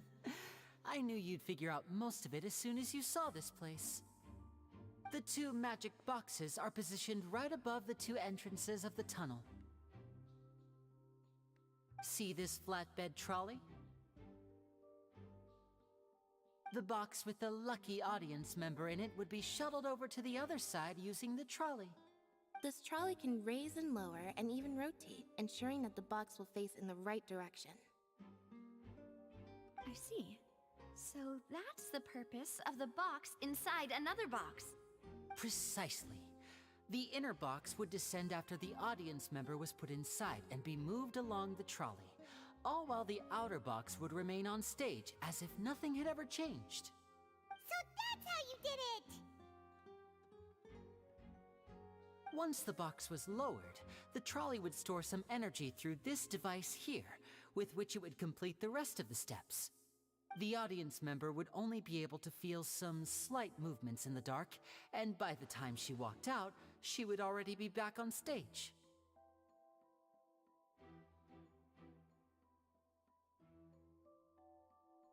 Right! You were talking that whole time, and you even came out for a moment near the end! Ah, yes. A phonograph operated by Lynette was used to achieve that effect. My assistant and I had already scripted our conversation beforehand. When the countdown began, I had already gone to the opposite box via a tunnel using that ladder. And what about Lynette? Where was she? I was in the mezzanine space in the back of the box. Oh, interesting! That's how we were able to coordinate Linny's lines with the assistant. And, by the way, I was the one who walked out of the box at the end. I mean, we are twins. All it takes is a change of clothes and no one can tell who's who. And that's my favorite part of this trick. Only Lynette and I can perform it. So that's how it all worked! Wow! Every detail you revealed was more amazing than the last! Lynette would briefly walk out of the box and then go back in, jumping into the tunnel and escaping before the box on the trolley could finish ascending. And then I walk out of the other box in the audience area, and the trick would be complete. The operative word here being would. But as you saw, Cal was in the box, not our audience member. She, on the other hand, mysteriously vanished. We really don't know how that happened. If not for that interlude, this would have been an astonishing trick. I probably never would have figured out how you pulled it off. And yet, to think that someone was able to use this magic trick to commit a crime. Could we have a look around? I think we can come up with some more leads. This is the scene of the crime, so Linny and Lynette are not permitted to stay here. I'll escort them back up. Yes, of course. No need to be so strict now. I won't disappear into thin air, you know. Thanks, everyone. We're counting on you.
What's this?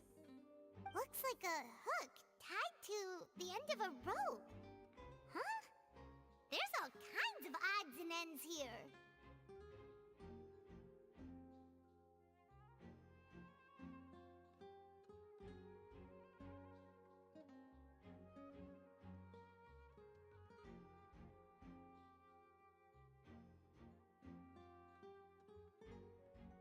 Perhaps it was a prop for a different trick. But why would it have been left here? Whatever it is, let's make a note of it first.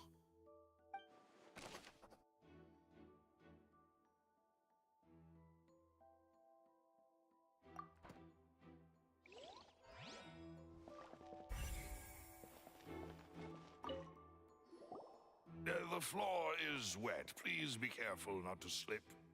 Speaking of which, why would there be water here?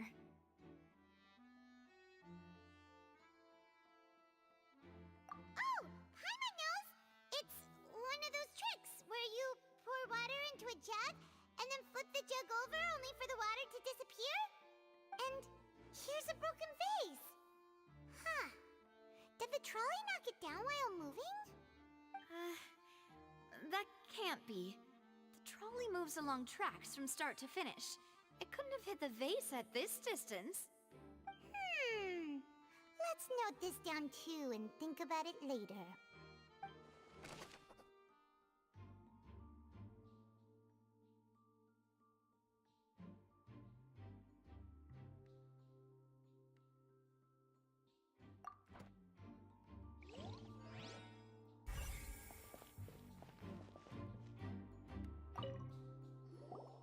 Oh, these are the clothes that the lady chosen from the audience was wearing, right? Her clothes are here, but she's nowhere to be found. Right! And do you really need to do that if you're kidnapping them? Ugh, this is so confusing. Paimon doesn't want to be a detective anymore.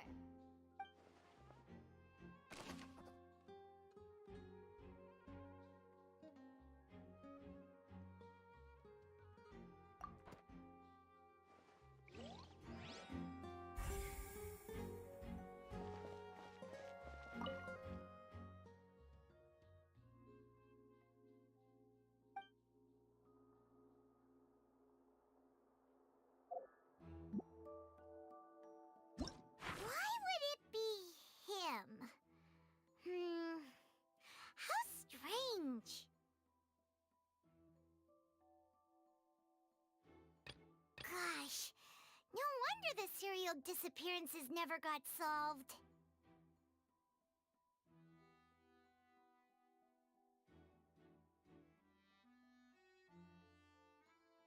We all heard that noise, didn't we? The performance would not have been visible from where the doors were guarded. If Paimon were on duty, she would have snuck back into the audience seating. Well, There was no chance Paimon could have seen that the box had 2 layers.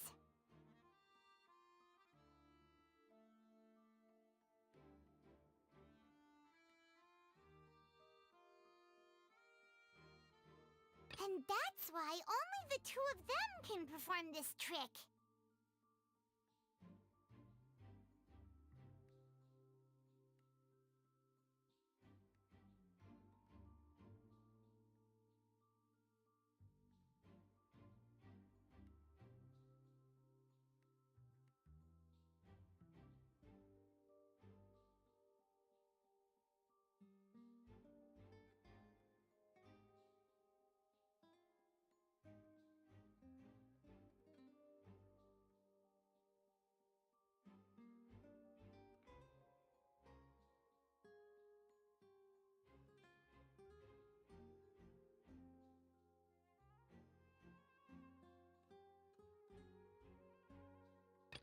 Digging a tunnel just for a magic trick? Whew, that must have been a lot of work.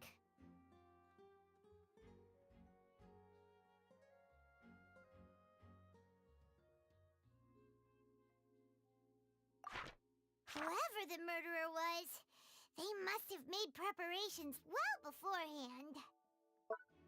This is... This flower vase is probably a prop for the show. But it also could have been used in the crime.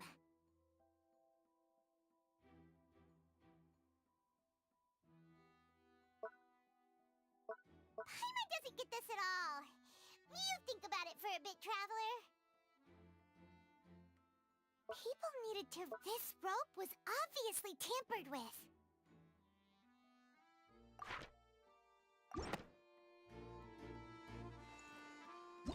Whoever the murderer was, this is probably a prop, too. Oh, looks like it could hook onto a lot of things. Like the Traveler's fishing rod!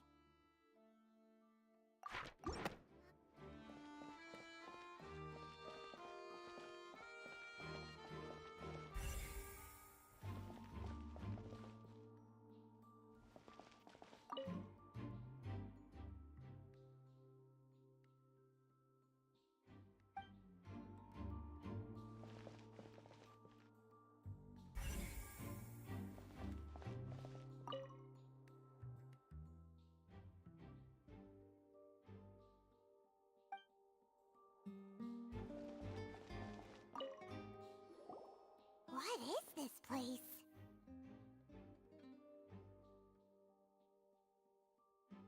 It seems someone could fit through here. Huh. Could this have been the suspect's escape route? Alone, perhaps. But if they had to pull another person with them, the space would be too narrow. But there are no other ways in or out of here.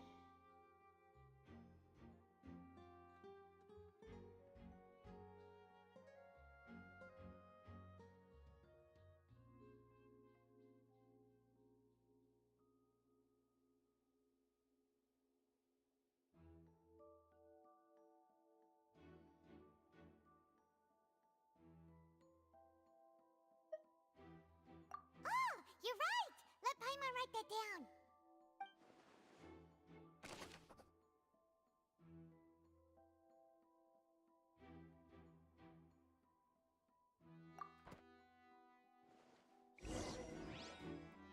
Seems we're just about done investigating down here. Yes. Let's head back up.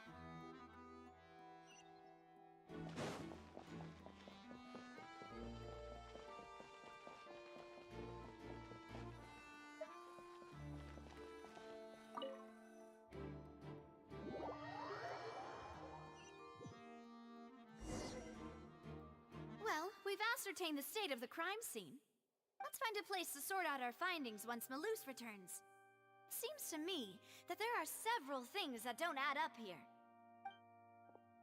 Apologies for the wait, demoiselle. So, what did the guards say? Did the criminal escape through the vent? They believe the odds of that are very low, since the vent leads to the Opera House's basement. The guards have checked the area carefully. No one left through the basement during the performance or after the incident, and no one was found hiding there. So the tunnels become like a secret chamber then! You know, like the kind you usually see in novels!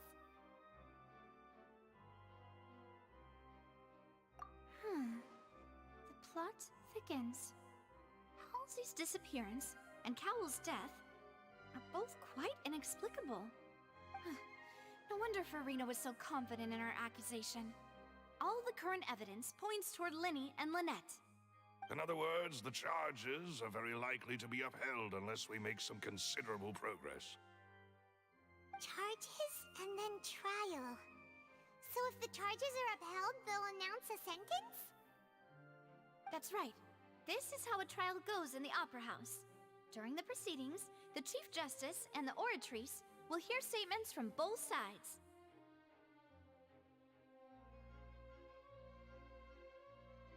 That's right. This is how indemnitium is produced. The statements from both sides, the defenses from attorneys, witness testimonies, and even the audience's emotions will all be projected on the Oratrice. To put it simply, it's as if the Oratrice has its own will, and is a judge in its own right. This also precludes any kind of favoritism on the part of the Chief Justice. And not that this has ever happened anyway. Once both sides have finished speaking, the Chief Justice will make his final decision. This, too, will be used by the Oratrice as a reference. Then, finally, the Oratrice will be consulted by officials. The result it returns is the will of justice itself. Huh? So that machine is the one that actually decides? Paimon thought Novelet called the shots. In practice, there is very little difference. Both have always come to the same judgment, which is why people have great faith in the Chief Justice. Ah, yes, the guards also asked me to convey that none of us will be allowed to leave this place before the trial. Huh? Why? Because we've chosen to act as the twins' proxies. That makes us persons related to the case.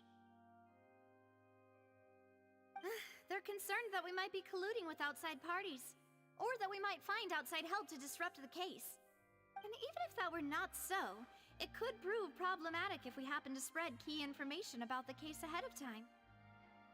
I'm ready to break out at any time. Whoa! There's no need for that! Paimon thinks they have a point. That said, are they providing food? Of course. I just hope you don't mind the lack of options. I'm afraid that catering to all tastes is not in the cards, nor is any guarantee of balanced nutrition.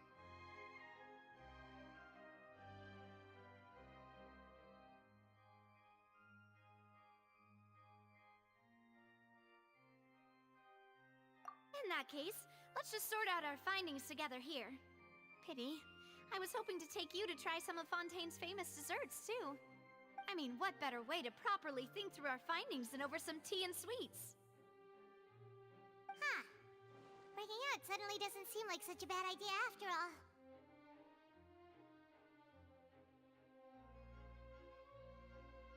Just kidding! Paimon will still do her best, even if there are no snacks. What do you mean, no snacks?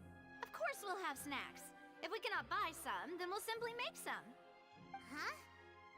Here? But how? Understood, Demoiselle.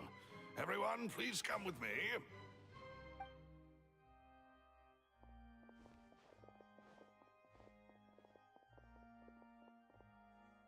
Wait, you're carrying a portable stove with you? Yes, I must be prepared to meet the Demoiselle's baking needs whenever the fancy strikes her. I have eggs, sugar, and almonds at the ready. Good work, you two. Then I'll get to it. Please sit tight for a moment. You'll get to taste my awesome snacks soon enough. These three are quite the interesting group.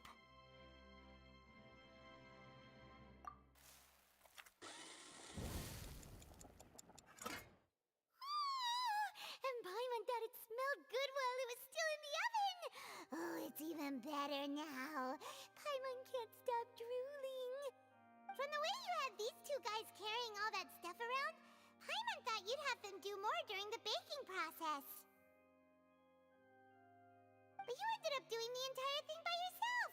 Beating the egg whites, grinding almonds, everything. I was applauding. And I was giving encouraging smiles.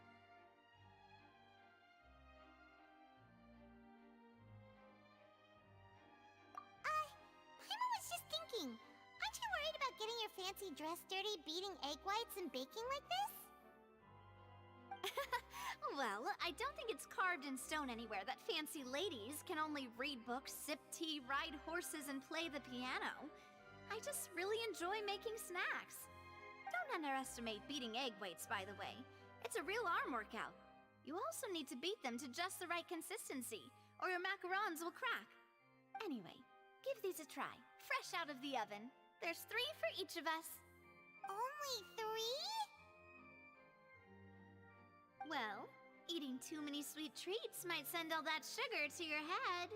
You wouldn't be able to think clearly about the case on a sugar rush, would you? Tea is ready to be served as well. This is Demoiselle's favorite, strong black tea with a floral fragrance that clears the mind and lifts the spirit.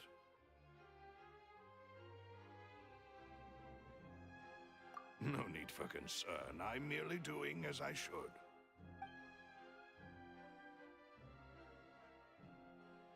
All right then. Down to business. As Paimon mentioned previously, the tunnel seems to be something of a secret chamber. However, we can assume that Linny and Lynette were not alone within it. Some criminal also occupied its sealed confines. The magician twins could have committed the crimes, of course, but they lack any logical motive. Exactly! Why would they do such a thing right when everyone was watching?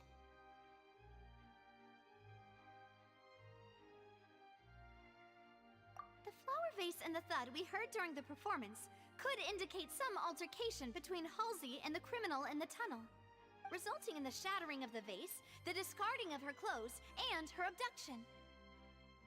Perhaps the criminal thought that since she was chosen from the crowd, she would be too easy to identify if she was still wearing the same clothes. Paimon thinks that makes sense, but the real trouble is...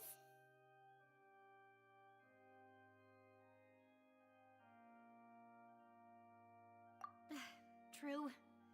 None of the clues we found thus far support the existence of this third person. But the only people left to consider are both technically victims, whether it's the missing girl, Halsey, or poor Cowl. Huh. Could Halsey have secretly made modifications to the magic props in order to murder Cowl before making her escape?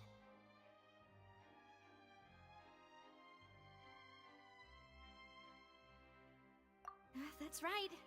And even if she had tampered with the setup, she would need to understand the entire trick to pull it off.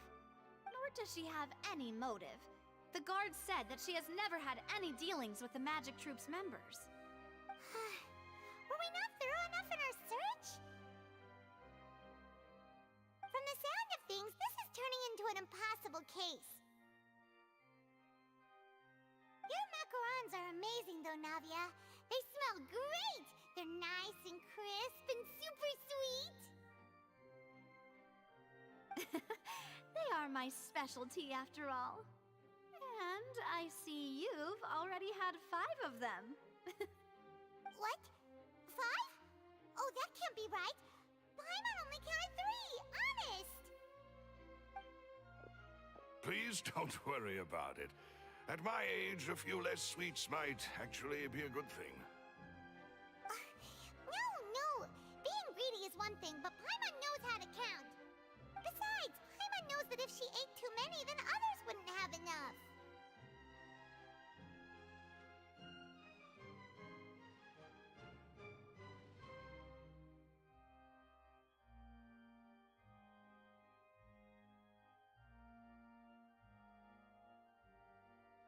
Wait!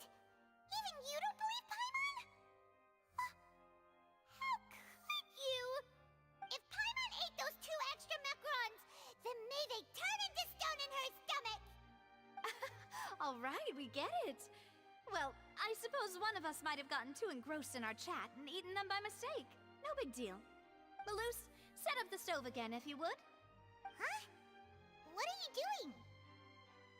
Making sure everyone gets 3 macarons, of course. Exactly. We don't want to trouble you. As you wish, demoiselle. And I have the egg, sugar, and almonds. Well, this really is your hobby, huh?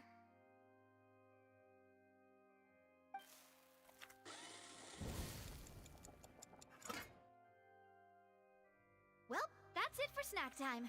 I'm going to have another look around the area. I don't know what we're looking for yet, but we've still got some time. As attorneys, I suggest the two of you think the case over again. It would be awkward if you got all tongue-tied on stage during the trial. All right, thanks for your help and for the snacks. It was nothing. A small task for the Spina di Rosula. Silver, Malus, it's time to go. I'll be back if I find anything new.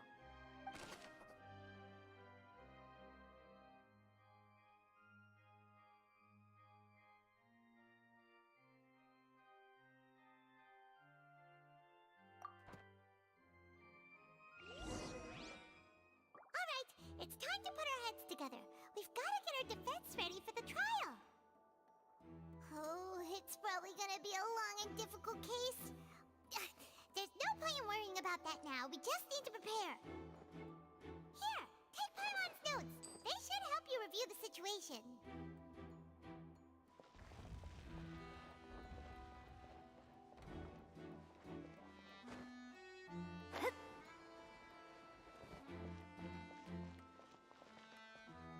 My apologies, but access to the venue is restricted at this time. Please register first.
What do we do? The whole situation is so confusing. Good plan. Impossible things don't just happen. We'll get to the truth one way or another. Just relax.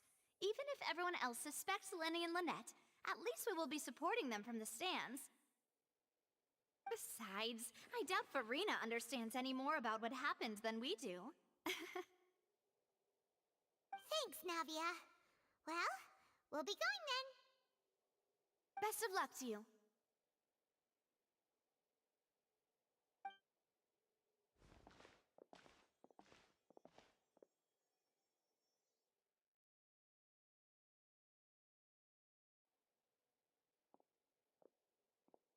Ah, finally, you're back. Well, how did your investigation go? To be honest, you might be disappointed. No. We're already very grateful that you were willing to help. Well now, don't you all look disappointed? Don't tell me that your investigation came up empty-handed. That was to be expected, of course. The guilty can never produce proof of their innocence. But don't let that stop you. I shall be terribly disappointed should you, my most anticipated foe, concede so easily. Since both parties are present, I declare that the trial regarding the magic show incident is now in session. Firstly, in order for the audience to understand the causes and results of the incident, could we please have Mr. Linney explain the trick? Yes, of course. I will explain while Lynette demonstrates on stage.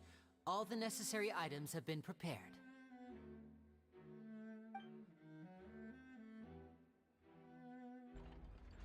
Thank you, Mr. Linney. In that case, I take your statement to be that you ran to and remained hidden within the magic box in the audience stands once the trick began, and thus could not have committed the crime. Is this correct? Yes, that's correct, Your Honor. In that case, I call upon the prosecution. Lady Farina, do you wish to refute his statement in any way? Why, of course I do. Allow me to take the first shot and break this case wide open. Mr. Linney is clearly lying. There is no way you could have been in the box the whole time if you were to abduct Halsey and murder Cowell. In fact, I'd say you were hardly in that tunnel at all. That is simply your hypothesis based on the presumption that I'm guilty. Oh, is that so? And if I may ask, what did you hear while you were inside your box? The roaring countdown of the crowd, of course. That's how I kept track of the time and built anticipation for the finale. And you didn't hear anything else at all? Nothing that might leave an impression of any kind? No, nothing. I see. But when the count reached 30 seconds or so, there was a thud. One so loud that I believe practically everyone heard it. Huh? Hey, hang on! Something's not right here.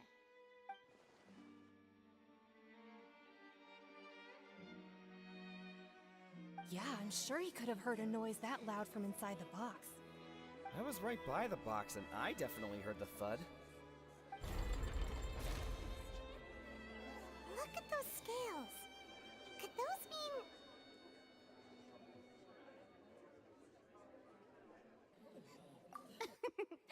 Well then, ladies and gentlemen, allow me to use the words of the magician himself.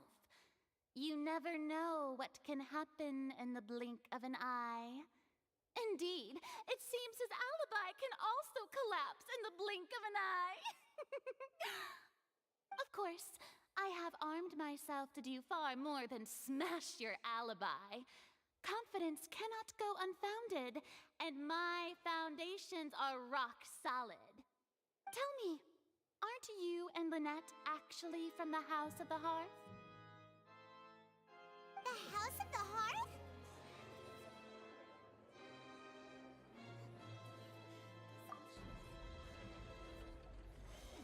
No wonder they did something like this. So the serial disappearances were the Fatui's doing. Now it all makes sense. I've got a feeling that what happened on stage probably wasn't just an accident. That's irrelevant. Our identities have nothing to do with what happened. Indeed. Then perhaps you could tell us everything that happened during that 1 minute. Your first priority is to prove yourself innocent after all. I'm sure there is little that needs to be kept secret now. Unless your script already has holes in it.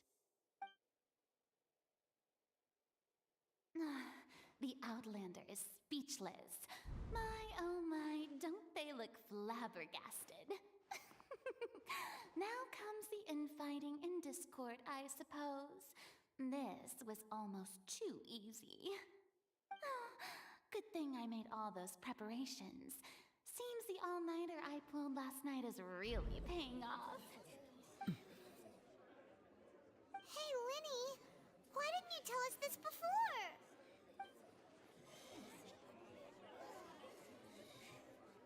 Order! Order!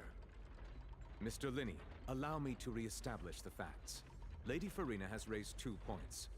First, when the thud was heard in the Opera House, you were neither in the box nor the tunnel. Second, you and Ms. Lynette are both members of the House of the Hearth. Are these claims true?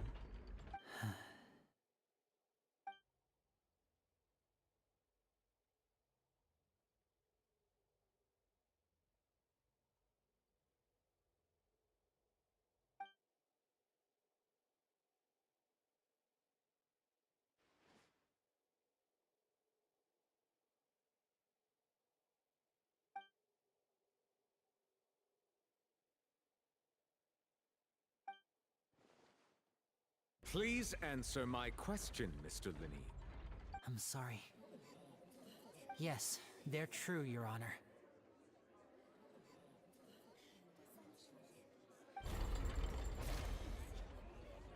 I knew it! Well, that's it. We might as well move on to the sentencing already. What should we do now? Granted.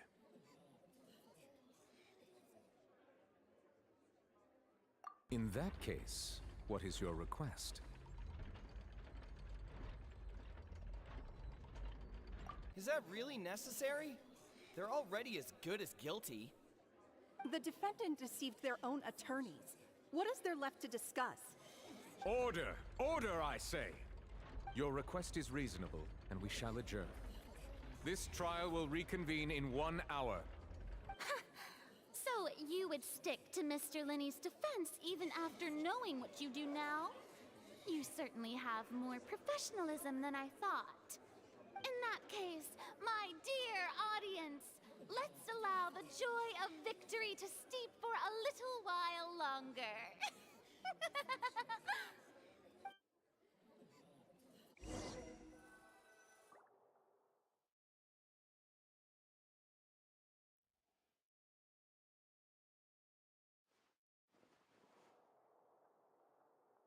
Well, this is awkward.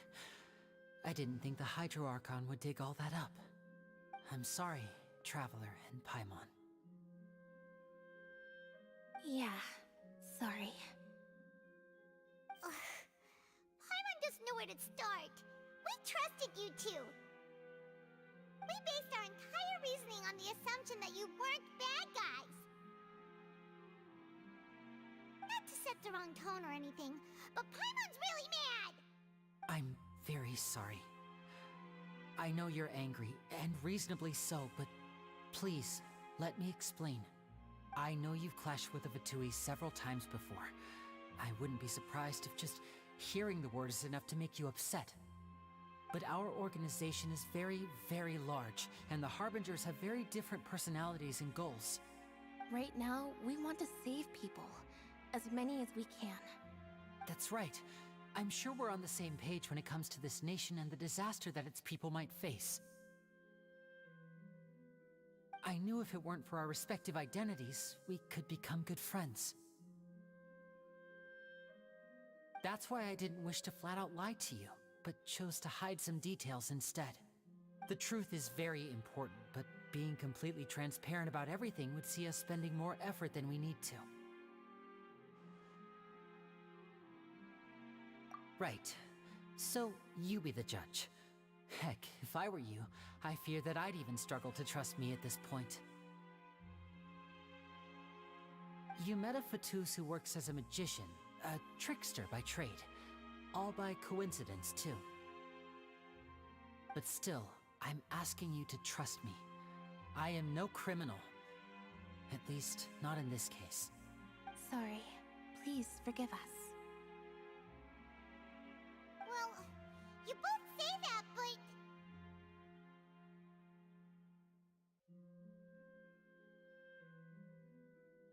Right. Let's hear your answer first, and no lies now! Of course. I'll answer any question you ask. We've been trying to find out how the Oratrice operates. We want to know why it has a consciousness. Why can it deliver sentences accurately? During our investigations, we learned that the machine's core is beneath it. From that moment on, Lynette and I have been designing this box swap trick, with the objective of getting close to the core. Is that why you needed a whole minute? That's right. In truth, the audience would take about 75 seconds to count down from 60, while I would only need 15 to get to the opposite box. So, after jumping into the tunnel, I accessed the Opera House basement via the vent, and went to investigate the room in which the core is stored. That air vent was created during the construction of the tunnel specifically to execute this step. Well, nothing. As soon as I reached that room and was about to investigate, I heard someone's voice. Which should have been impossible, of course. I was quite certain that I was the only one in the room. That voice seemed to recognize me and tried to speak to me. I chose to err on the side of caution and retreated the way I came.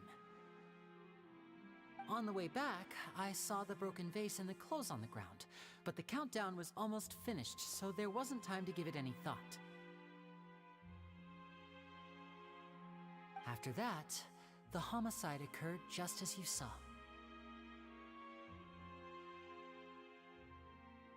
Well, that explains why you didn't hear the thud.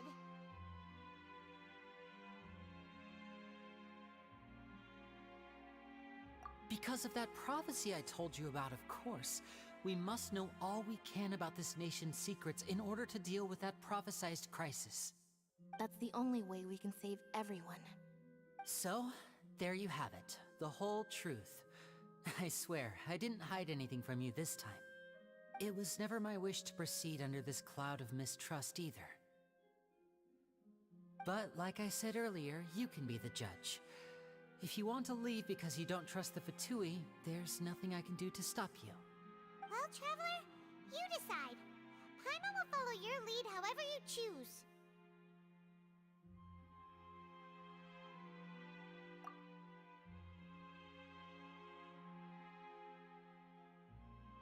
Okay, thank you. Thanks for giving us a chance. The current problem is that the scales are tipped pretty badly against you two. If we want to refute the Hydro Archon's accusations, we're gonna need a seriously watertight defense. Huh?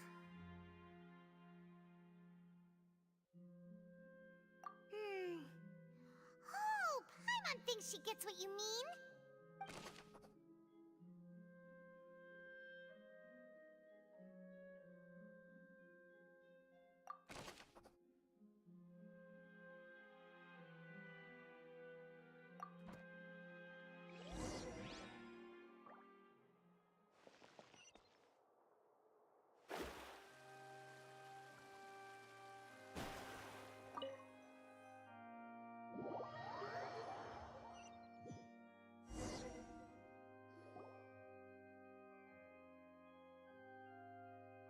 Both parties have returned to their positions. Let us continue the trial. When last we left off, Mr. Linney acknowledged the new evidence presented by Lady Farina as fact. Therefore, Lady Farina may continue stating her reconstruction of the events. That took long enough. Now then, if everyone would lend me their attention.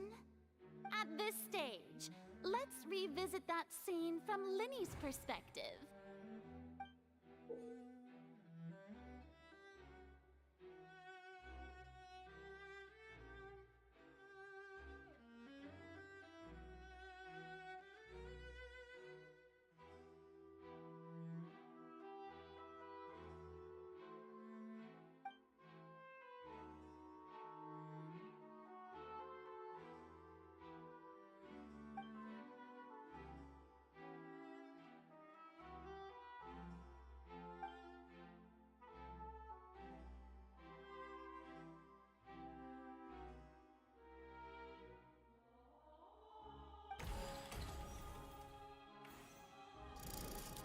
Countdown began, he entered the tunnel. When the flatbed trolley passed, he opened the box and got into an altercation with Halsey, which caused the loud thud. He did not realize that this sound could be heard by everyone in the Opera House, which is why he claimed earlier that he could not hear the sound. Finally, he used the vase to knock her out, before making her change clothes to prevent others from recognizing her. At this time, Cowell arrived in the tunnel, having heard that strange noise, and caught Linny red-handed.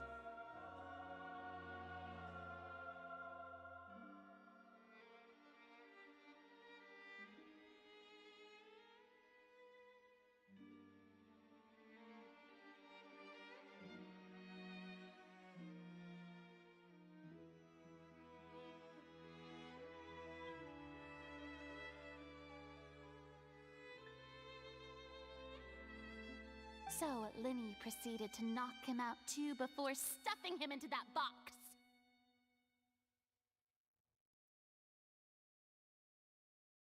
Afterward, Linny passed the unconscious Halsey to his accomplice through the magic box in the audience stands, before operating the devices such that Cowell's death would be ruled an accident.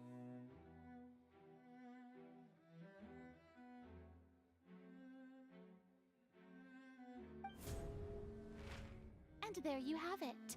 That's the truth behind what happened.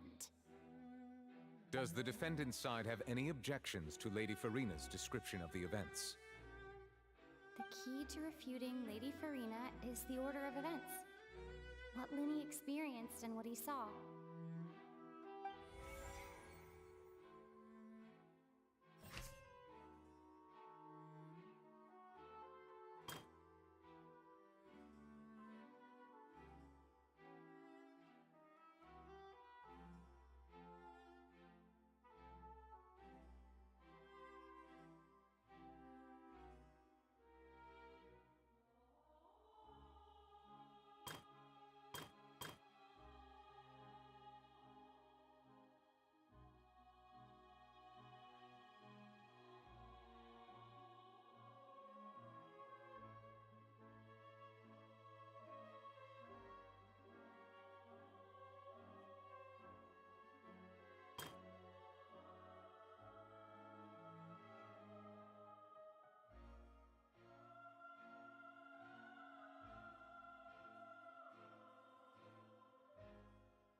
According to Linny, he left via the vent after entering the tunnel. He couldn't have had that altercation with Halsey.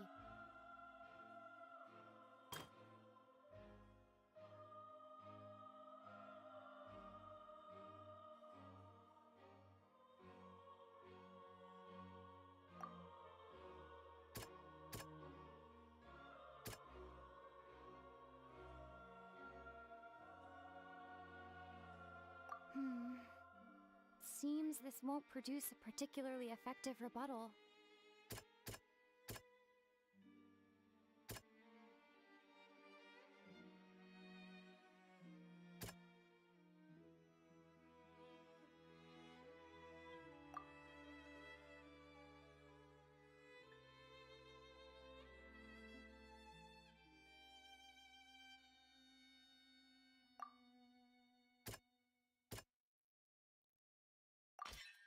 Linny went to the room that contains the Oratrice's core.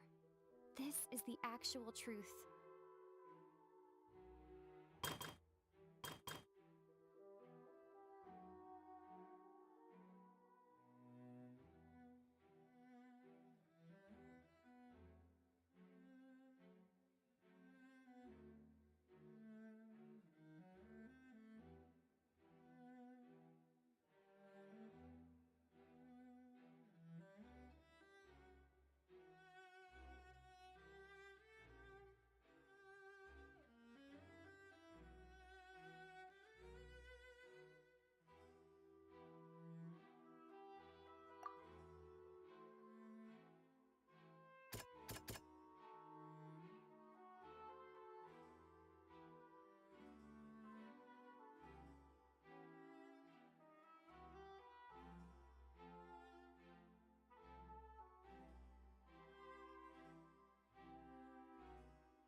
Linny did not take part in the underground altercation.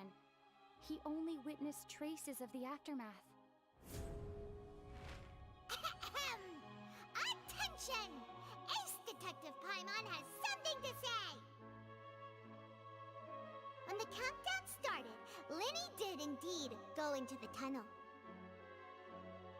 But he immediately used a vent to access the Opera House basement, which is where the underground core of the Oratrice is stored. Once he reached that area, he heard a voice in what should have been an empty room. Since he felt something was amiss, he returned immediately. The crime scene had already developed by the time he reached the tunnel again, and in order to complete the magic trick, he did not remain there for any length of time. Finally, he reached the surface, and that was when the accident happened from his point of view. Therefore, he's innocent!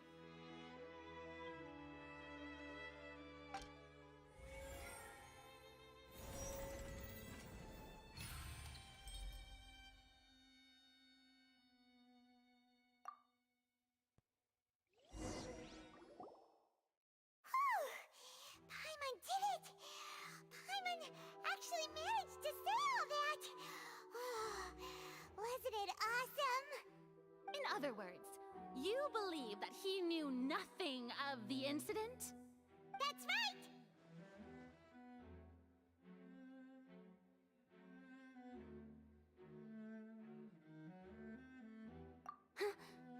My reasoning?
If that's the case, then if Cowell hadn't entered the tunnel, who was the entire setup meant to kill? Assuming that what you say is true, Linny only needed to kidnap the young girl to cause a new new disappearance case. What would the point of killing someone on stage be? Oh, they have a point. That's right, you tell them! And that's why they're partners of mine. They've managed to turn things around. Oh, well, your denial is very strident, I'll give you that. But what proof do you have to back your claims?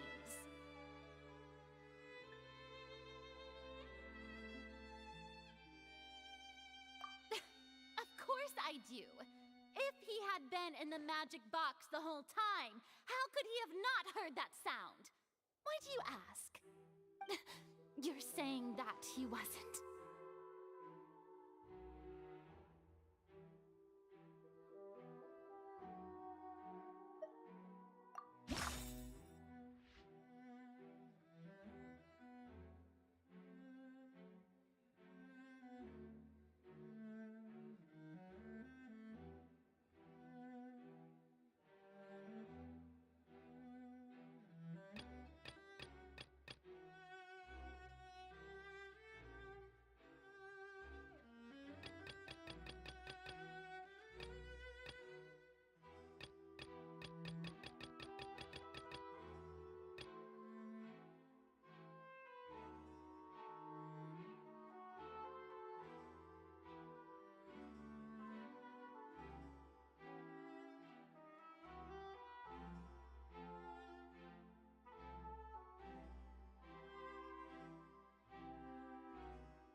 That's right!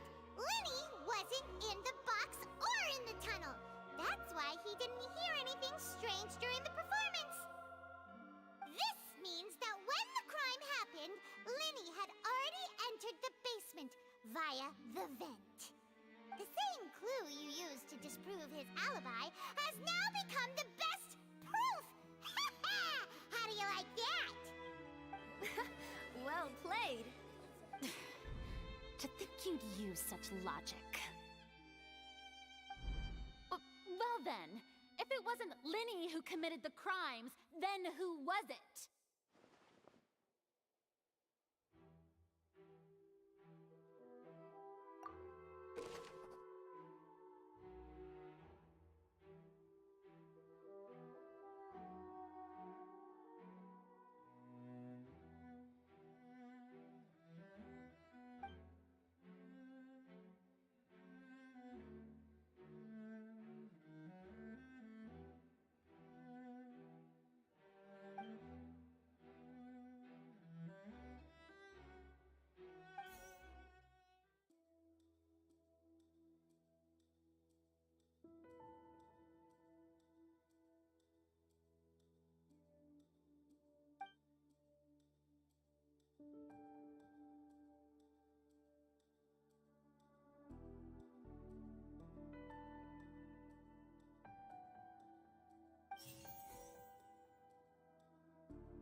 The deceased's name is Cowell, Lenny's assistant. He would have been able to tamper with the equipment. Halsey is the missing person and an ordinary audience member. Or did she have her own scheme all along?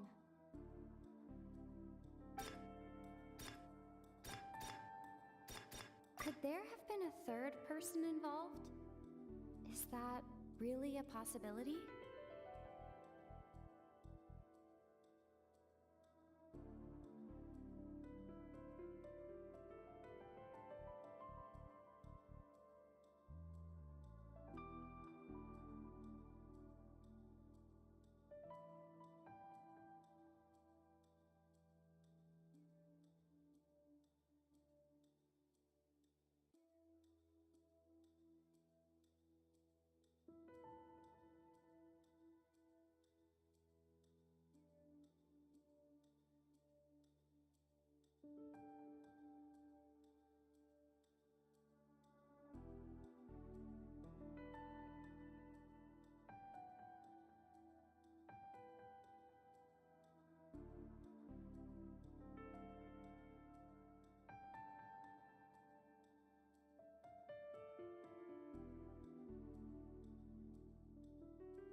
The deceased's name is Cowell, Linny's assistant.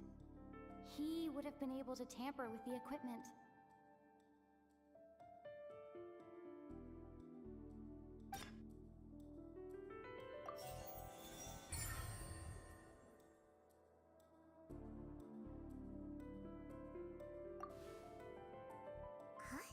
Huh?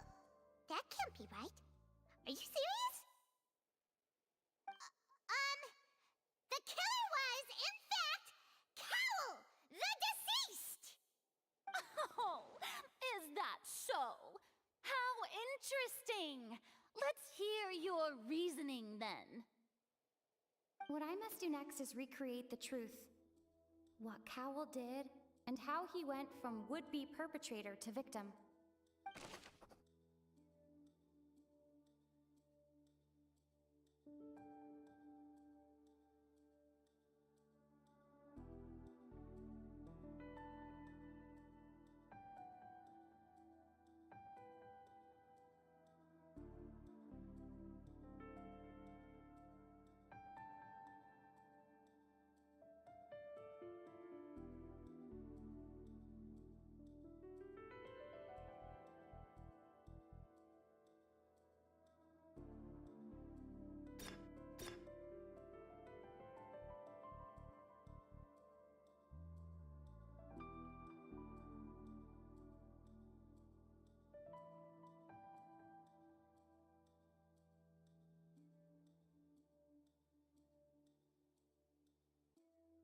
No one entered or left the opera house through its entrances. So, where would the criminal have wanted to take Halsey?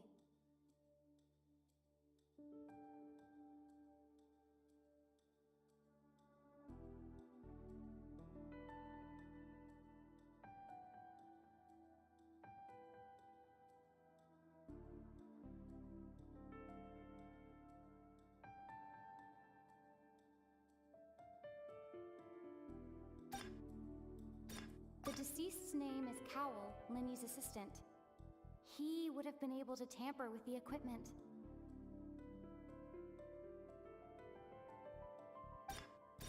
Halsey's clothing was in the tunnel. So, there must have been some fear that she would attract attention.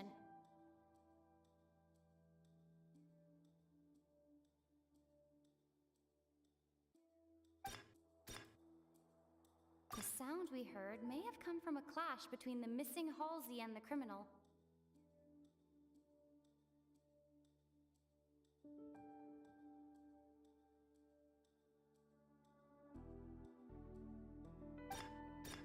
Lenny was not in the tunnel at that moment, which gave our criminal ample time.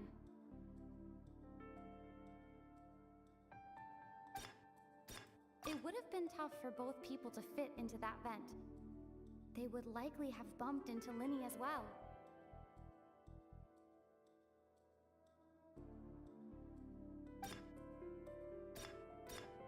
The sound we heard may have come from a clash between the missing Halsey and the criminal.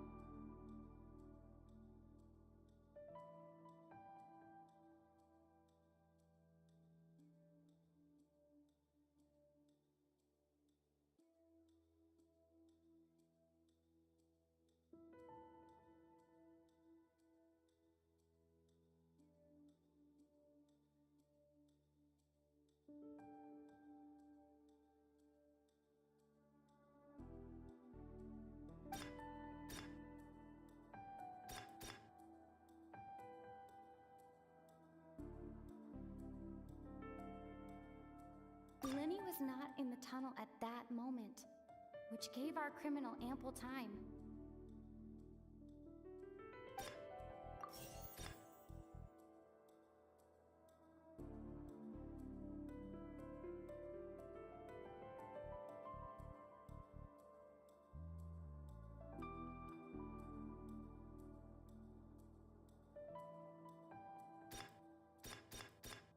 No one entered or left the opera. The sound we heard may have come from a clash between the missing Halsey and the criminal.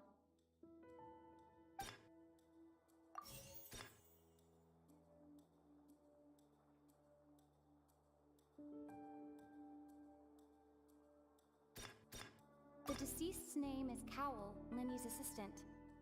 He would have been able to tamper with the equipment.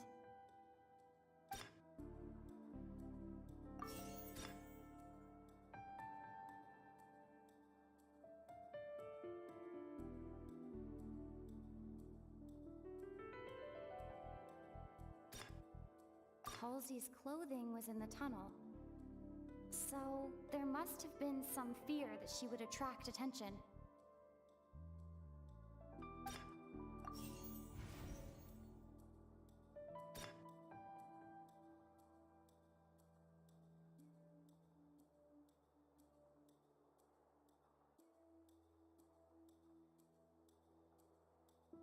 No one entered or left the opera house through its entrances. So, where would the criminal have wanted to take Halsey?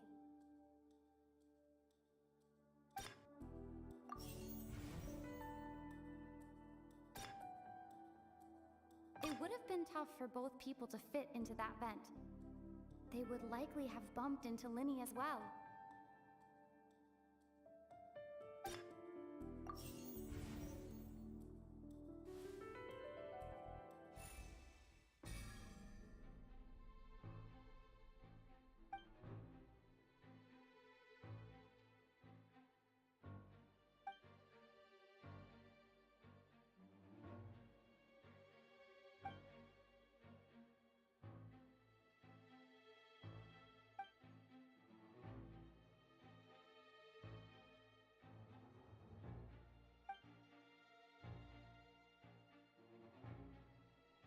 What's wrong, Traveler?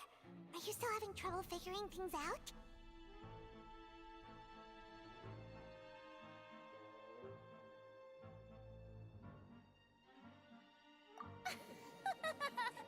I see how it is. So this was all just a bluff. And here I thought you had something to show for it. But it seems you're still far from the truth. Look, since we're at a dead end, why not consider a different track? Just like the trick as it transpired, the end result must have been utterly different from the magician's initial design. If only we knew how Halsey disappeared. Well, that would be nice, but the tunnel only has 3 exits, and none of them seem very likely. And it's not like this is a a magic trick where you can just make a real live person disappear. You know, like you did from that water tank, Lynette.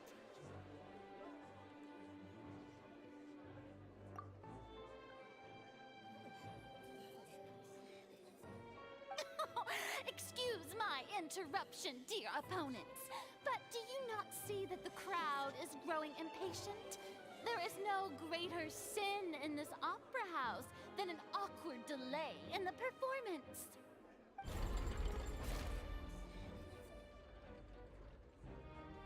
If the defense is unable to make further effective arguments, we will move on to the next stage of the trial.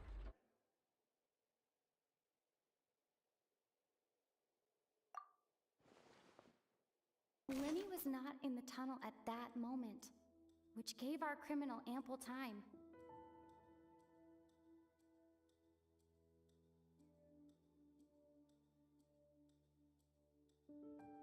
The sound we heard may have come from a clash between the missing Halsey and the criminal.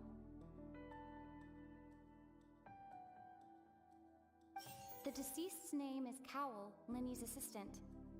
He would have been able to tamper with the equipment.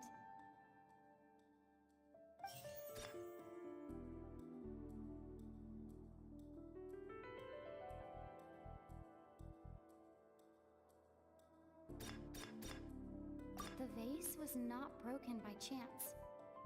It was used to cover important evidence. The water.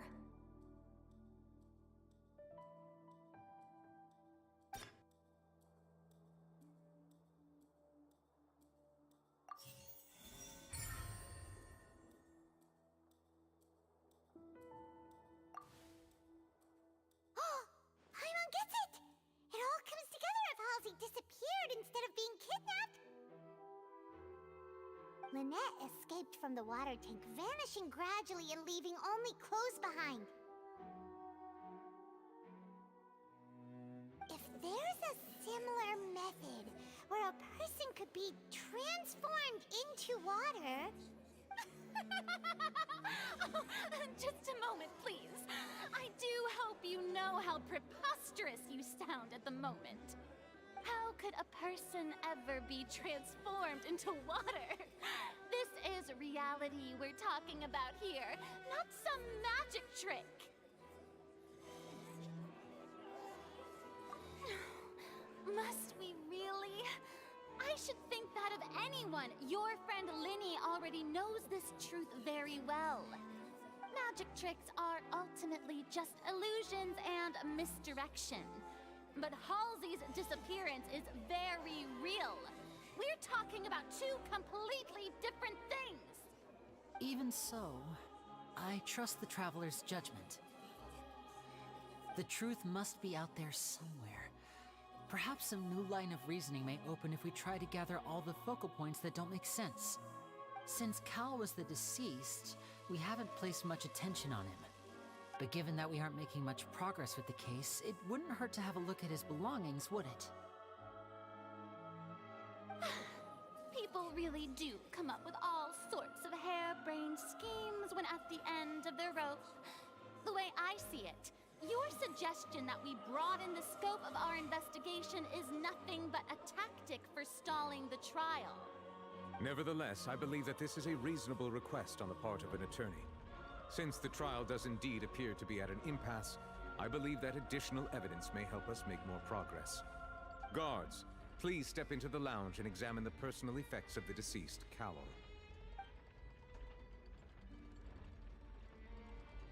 We are still examining the items, but we have already made critical progress that we feel must be shared with everyone post-haste.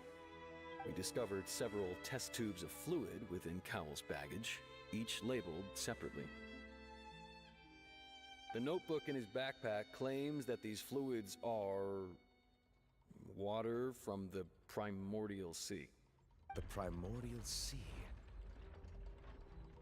The note's contents also indicate that Cowell belonged to an organization that sells illegal drugs and that he had an accomplice. The notebook has many entries concerning safe usage of these fluids, in which the keyword dissolve appears many times. One of these tubes was labeled Opera Epiclese, along with yesterday's date. It is empty. The notes also state that these dissolution properties work exclusively on people from Fontaine. It's likely that Halsey was chosen as some sort of test subject. As such, we believe that the defense's hypothesis is, in fact, supported by sufficient evidence. You've got to be kidding!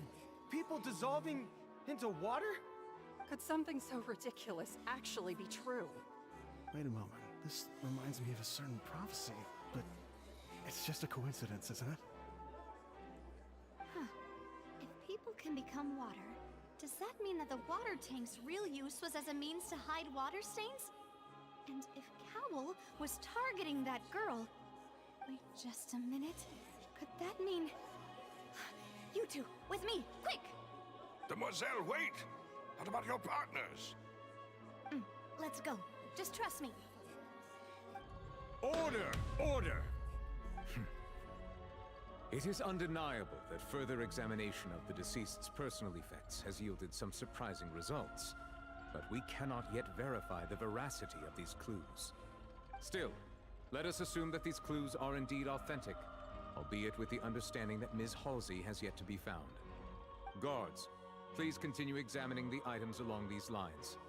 Mr. Linney, it appears your hypothesis is supported by the evidence, so please continue speaking. Of course. Thank you, Your Honor.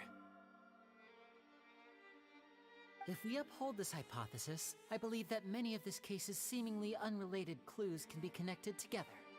Right! Like the metal hook! That one didn't make sense at all. Let's think about this.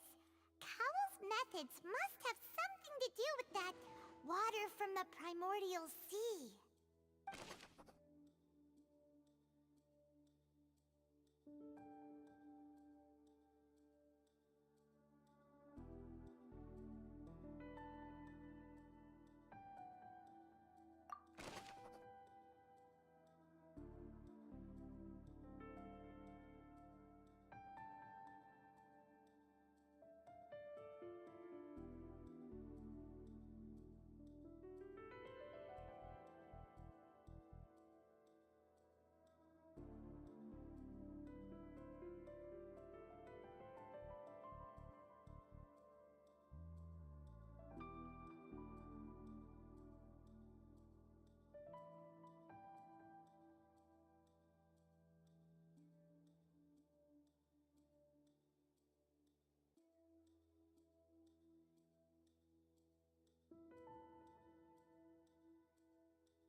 The deceased's name is Cowell, Lenny's assistant. He would have been able to tamper with the equipment.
Now it seems like the hook rope was not meant for another magic trick, but was instead some form of triggering mechanism.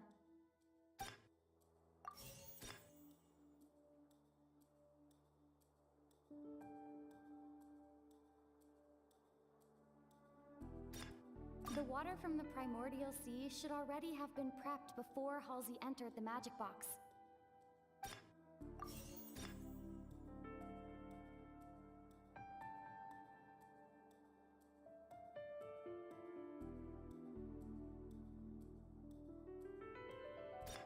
Lynette was in the magic box on stage the entire time. Did she have something to do with this?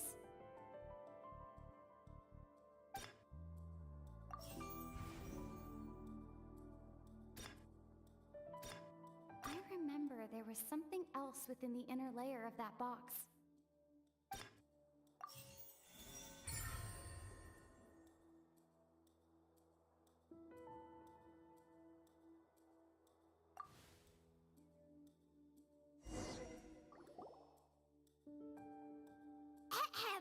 It's Ace Detective Paimon's time to shine again! In the original plan, Cowl would tamper with the water tank rope and the number selector securing his target. When the magic box containing Halsey was lowered, the metal hook would retract gradually and pierce the balloon at the top of the box. When the balloon attached to the box popped, the water from the primordial seed inside it would pour down and dissolve Halsey. Afterward, Cowl would enter the tunnel and break the flower vase to conceal the water inside the tunnel, with the remaining evidence being covered up by the water tank on stage. But he encountered something unexpected in the tunnel, and wound up being fatally hit by the same water tank he meant to use to cover his tracks. Huh. That does make sense. That actually links together a lot of the more confusing pieces of evidence.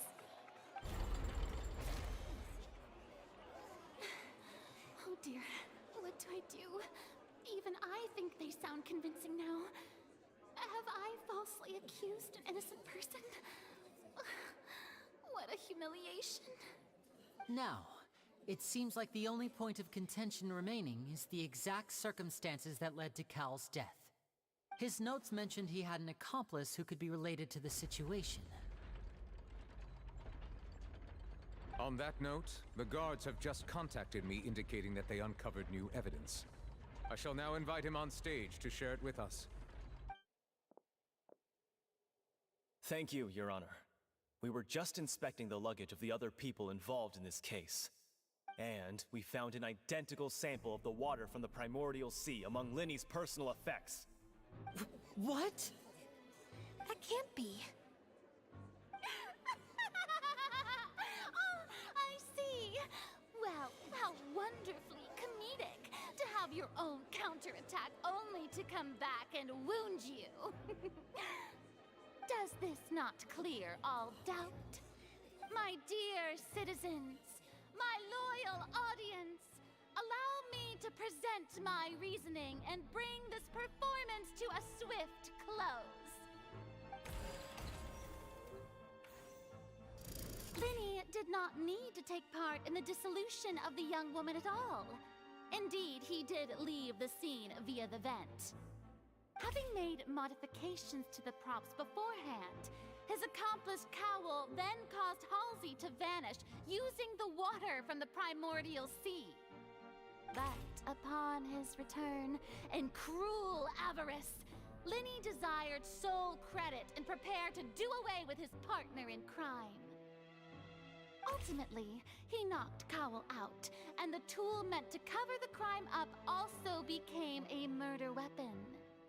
Now, as much as I regret having come to such a viciously straightforward conclusion, it does seem that the famed Fatui is quite the cold-blooded and ruthless organization. Am I right, Mr. Linny? We've used up all the evidence we collected. There's no way for us to make a rebuttal here. Is this the end of the road?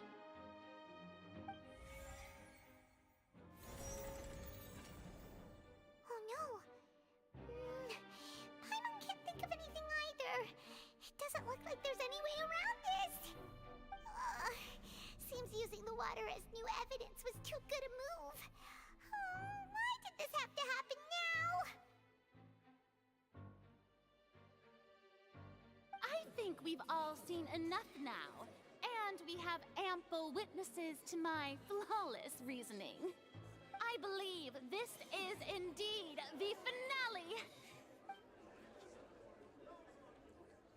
Now then, my good, noble Chief Justice, should we not, in your view, Excuse me, everyone, but I must interject. Miss, I must ask you not to shout, and to respect the ongoing legal proceedings. Oh, come on. Don't be hasty. I have a good reason for interrupting, you know. Now, would anyone here like to take a little break from all this debate and see a little magic? I'll show you an amazing trick. One that can bring a young woman who has disappeared back in the flesh, right before your very eyes. Please, do the honors, Mr. Linny, if you would be so kind. What in the world is she saying? No offense, miss, but miracles like that are beyond my scope as a magician.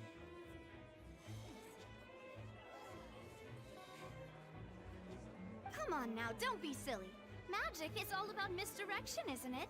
It often conceals the truth while presenting a fascinating illusion. But once everyone believes the illusion, can't magic reveal the truth to them once again? And wouldn't such a trick be the most marvelous finale to today's performance? Come on, Lenny and Lynette. Give it another go. Don't worry. Spina di Rasula has made the necessary arrangements on your behalf. But, as the magic makers and stars of the show, I think I should leave the final performance to you. I understand.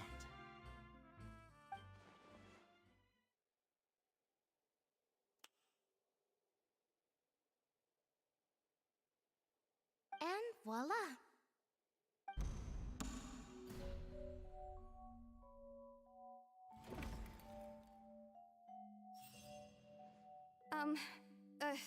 Sorry for the interruption.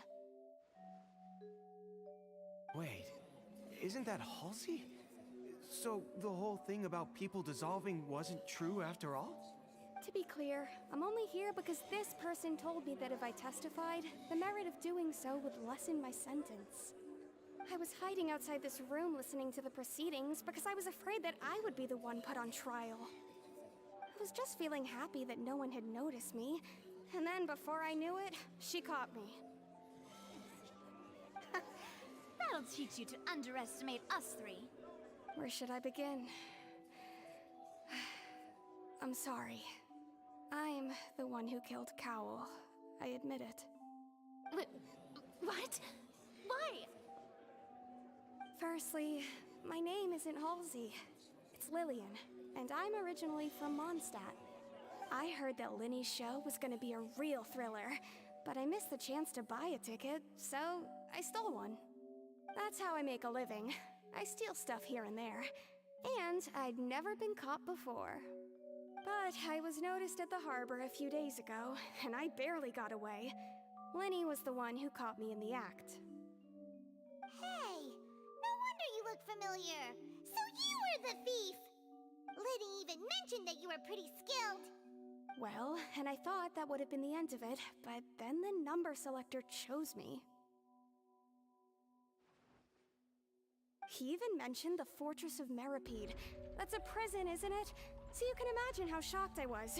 I thought he was onto me for sure. So I played along with the show while looking for an opening to flee, but then I got water poured on me for no reason, and then someone jumped into the tunnel to nab me. I wasn't going to take that lying down, so I knocked him out and stuffed him into the box. There was nowhere to run from there, though, so I had to change my clothes and hide in a box containing performance costumes. I slipped out after the first guard arrived at the scene and continued hiding inside the opera house. Can a person even hide in there?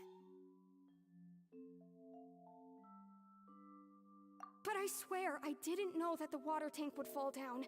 Really, I swear it. Had I known that, I wouldn't have put him in the magic box. I may be a thief, but I'm no killer.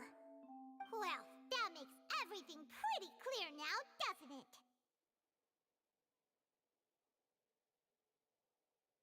This time, we need to tell the entire story from Lillian's perspective.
The strange sound wasn't from a fight. It was Lillian's attempt to break out when she was frightened.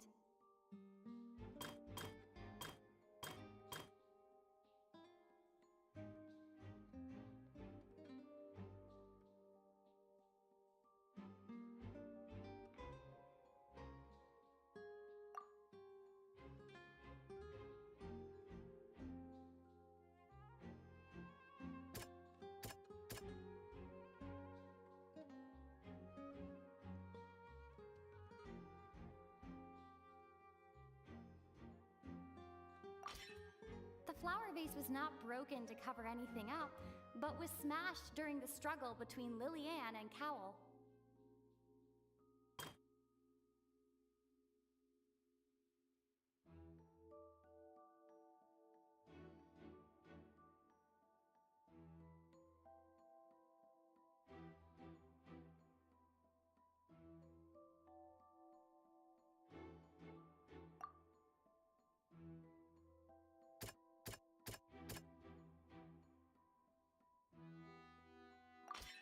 Lillian was afraid that she would be recognized if she left, so she changed clothes and hid, biding her time.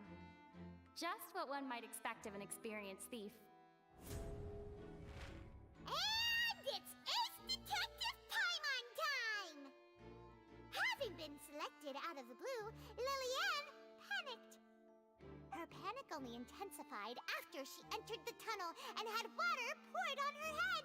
So she kicked the door open, producing the thud we all heard. Hearing the commotion, Cowell leapt into the tunnel, only to discover that Lillian had not dissolved. He did not know that Lillian was not from Fontaine, but was a thief who made her way in by stealing a ticket. Mistakenly believing that the water from the primordial sea needed time to take effect, he tried to force Lillian back into the box. The two broke the flower vase during the struggle, but Lillian came out on top, knocking Cowell out and putting him in the box. With no way of escaping, she changed her clothes and hid in the costume trunk until the performance ended.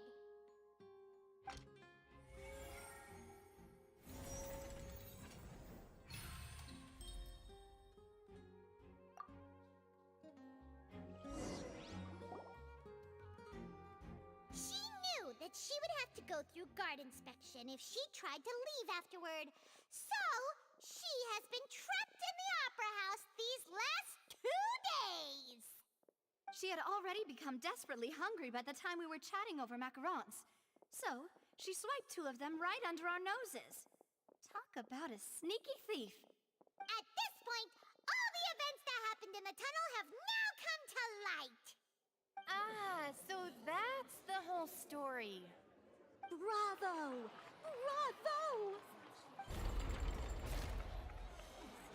Now then, Lady Farina, do you wish to speak against the defense's statements?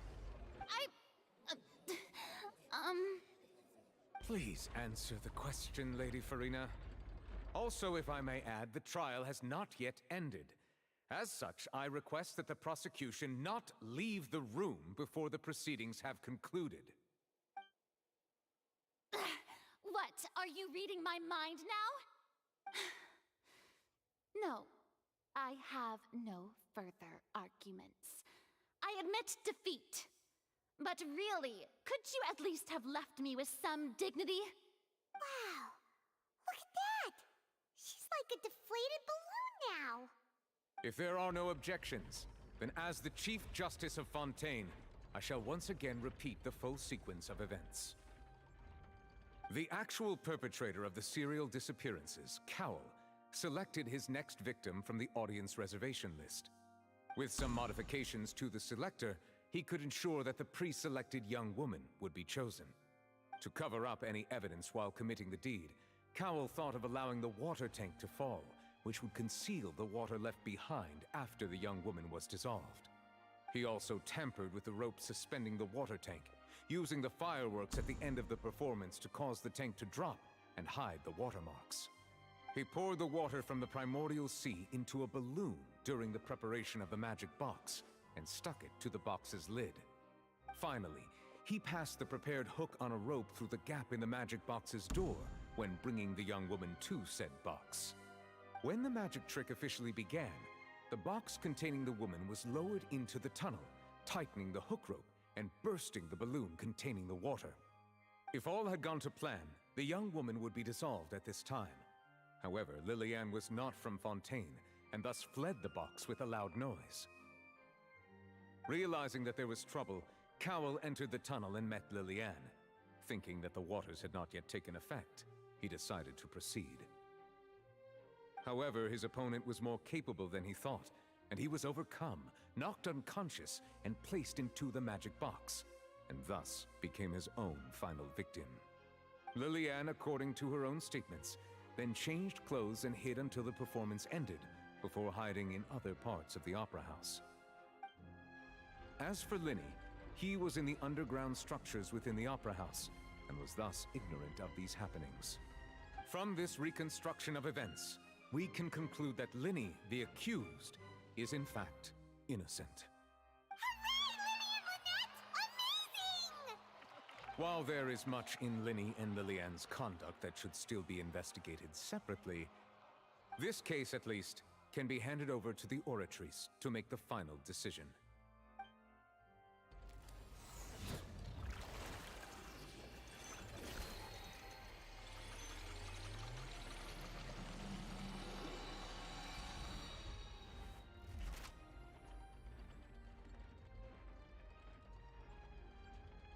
As such, Linny and Lynette are officially declared not guilty.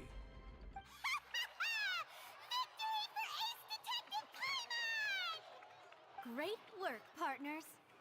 Thank you all. Thank you so much.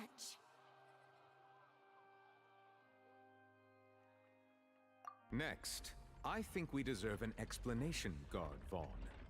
How did you find the water from the primordial sea in Linny's baggage? Right! Your discovery caused me to make a serious mistake, you know. Or was that not a discovery, but false evidence that you dare to bring before this court?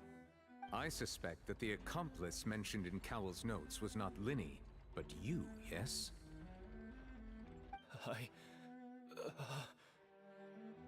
I'm sure you know what you must do to lessen your sentence. Speak quickly! Unless you want to earn yourself a one-way ticket to Coupon Town. I was just following orders. We were supposed to place blame for the serial disappearances onto Linny, and thus cause suspicion to fall on the Fatui. The higher-ups said this was the best opportunity to do so. And now that your plan has fallen through, and the secrets of the water have been revealed, you have become a liability to said higher-ups, yes? Therefore, you would be wise to tell everything you know, and seek the protection of the guards. Yes, I'll tell you everything I know. Our boss discovered that the water can cause people to dissolve.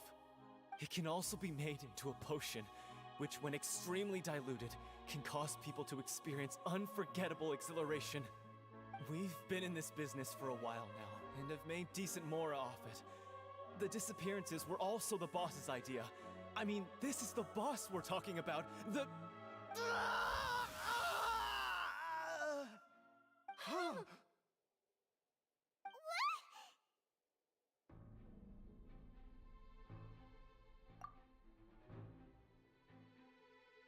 And now he can no longer talk.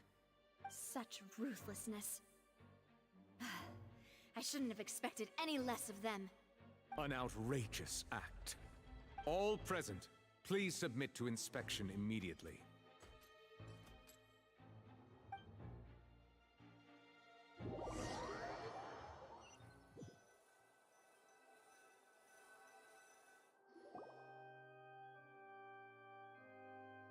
So, we're just going back now?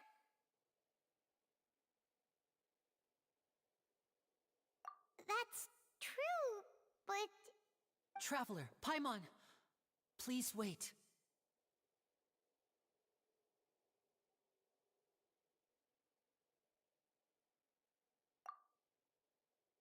Lenny...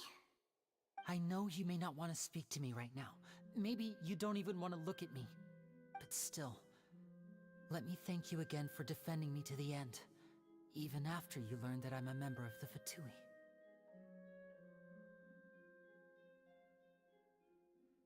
I guess. But regardless, I'd like the opportunity to set things straight.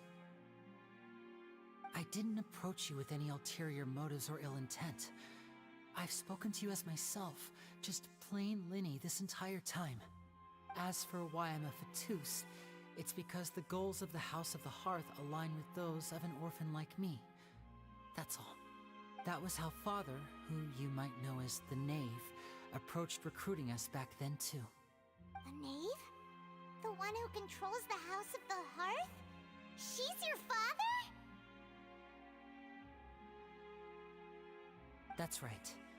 And since we're here, I was wondering, would you mind hearing a story?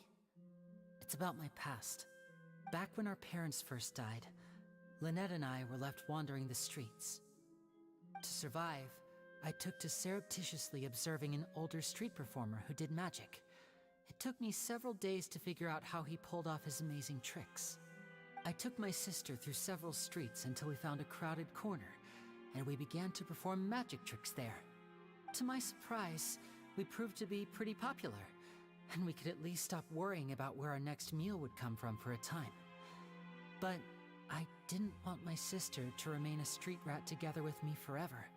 Before long, an aristocrat came to me and claimed that he wished to take us in after watching my performances. So you went from orphans to nobility just like that? That was how we felt at first too. As if fate was on our side and we could say goodbye to those painful days. But I gradually discovered that while we were called foster children, he was really after my talent for magic tricks. He would constantly take me to all sorts of banquets to garner attention, which he would then use to expand his social circles. That doesn't seem too bad either. Better than roaming the streets at any rate. It took a while for me to realize just how dark his heart really was. After one particular performance at a banquet, I discovered that Lynette was not on the same return vehicle as me. I waited a long time after we returned home, but she did not come back.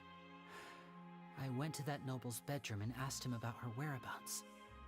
The answer he gave me was, she caught the eye of the most eminent person at the banquet, so I sent her over as a gift. I mean, you'll be able to perform your magic regardless of who your assistant is, yes? Oh no. So he was gonna... But wouldn't Fontaine's laws deal with such people? As far as outsiders are concerned, this is a relationship akin to adoption or foster care, and they have their ways of escaping the eye of the law.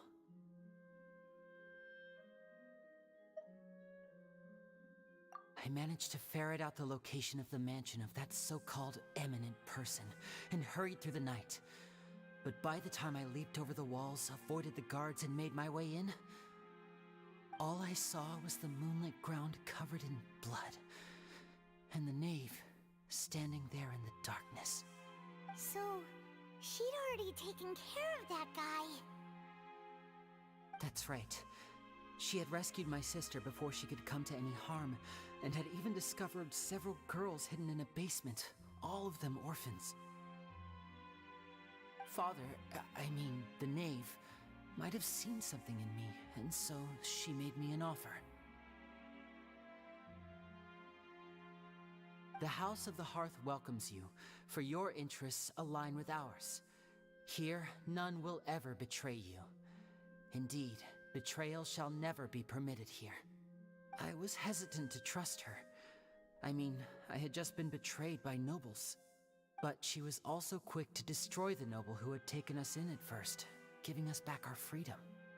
Oh, so that's how the two of you joined the House of the Hearth.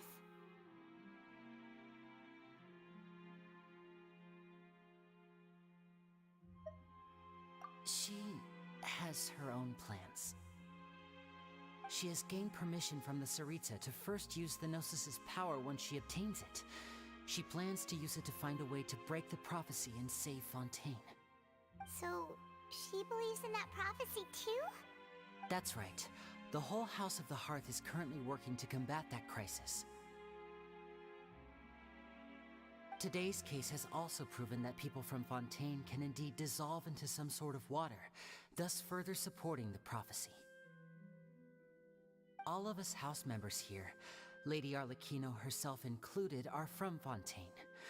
We won't give up on defending our homeland. To us orphans, the only connection we have left to this world, apart from our family, is our homeland.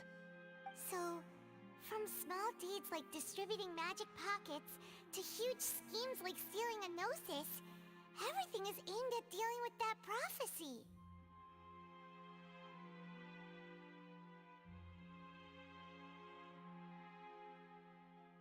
It's all right. I understand. The only thing I can do is relate all this to you.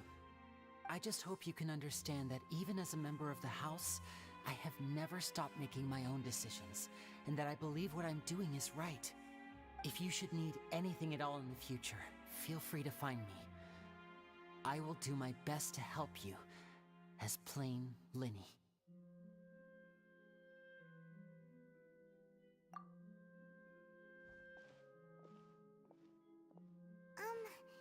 Bye, Linny!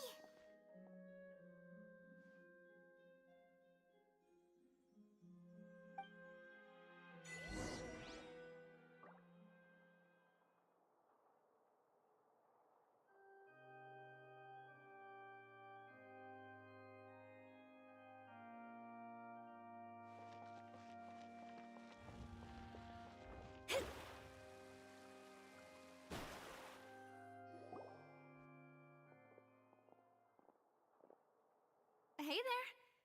What was with the disappearing act you pulled right as the trial ended? Were you looking for us, Navia? Well, this whole thing isn't exactly over, is it? I do feel that we're getting closer to solving the serial disappearances case, though. Don't you think so, too? Huh?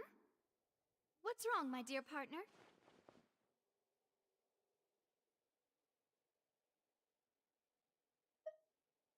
Besides, are you sure we're the ones who can crack a case that's been cold for decades now? And given that there's new evidence from the trial, there should be a trail of breadcrumbs for the Hydro Archon's people to follow now, right? Ah. I see. Well, I won't lie. I'm a little shocked to hear that from you. But I suppose you are just travelers who have only arrived in Fontaine after all. Sorry. I might have been too presumptuous. Don't say that, Navia. Ah, and we were having so much fun investigating with you, too. was like having new waters flowing into a stagnant mire, causing new hope to spring forth, and the reflection in the murk to become clearer. Well, sorry about that. I'm a bit prone to nostalgia. Don't mind me. Wait, shall we have a farewell meal? You know, to commemorate our time as partners? Huh? Do we really need to get that formal? Well, guess you really did treat us as partners, huh? Well, I'd just like to have a proper ending to every important memory. That way there are no regrets later. Anyway, it would just be a meal, so it shouldn't take up too much of your time. You don't have to twist Paimon's arm. If Boss Navi is treating, count Paimon in! Oh, wonderful. In that case, why don't we return to the Court of Fontaine and head to the Hotel de Boer? I believe we'll make it just in time for dinner. All right then, let's have our farewell meal!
starts in 5, 4, 3, 2, 1. Team Deathmatch.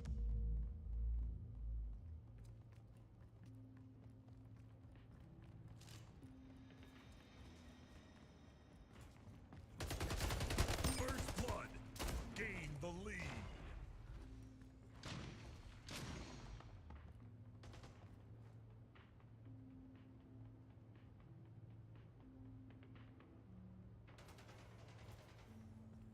Gain the lead.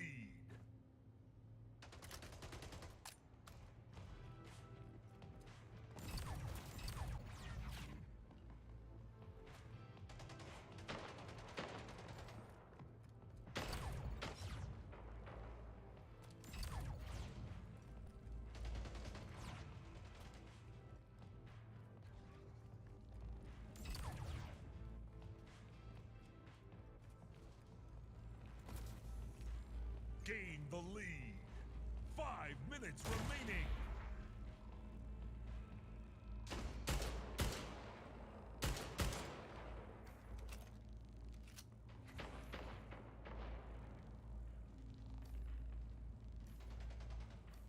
Gain the lead.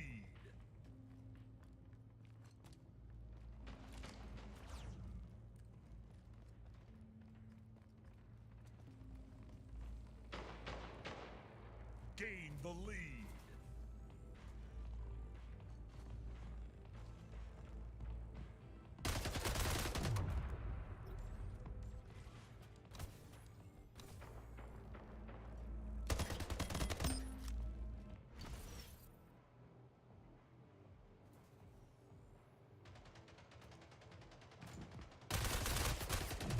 Lost the lead. Tied the leader. Lost the lead.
1 minute remaining.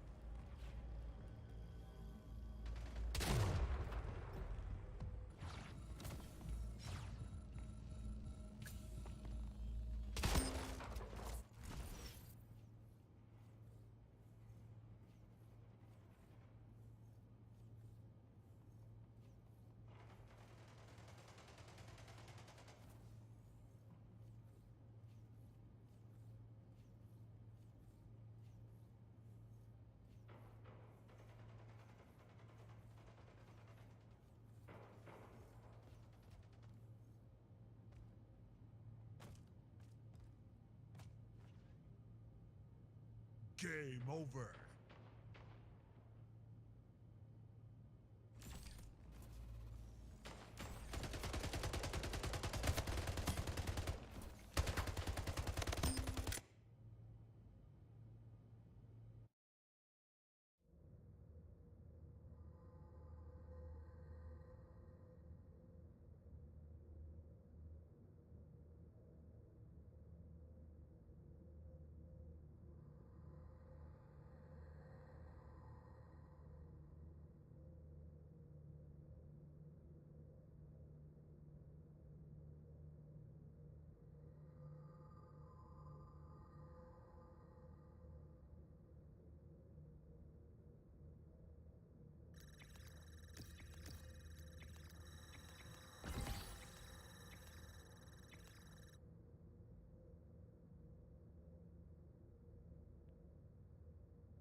starts in 5, 4, 3, 2, 1.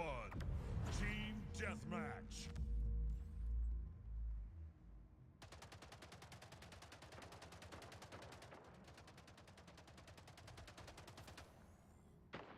Lost the lead.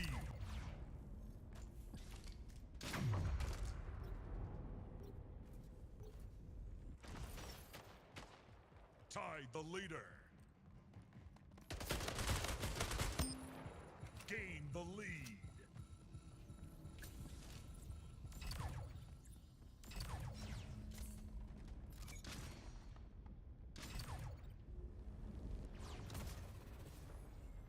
Lost the lead.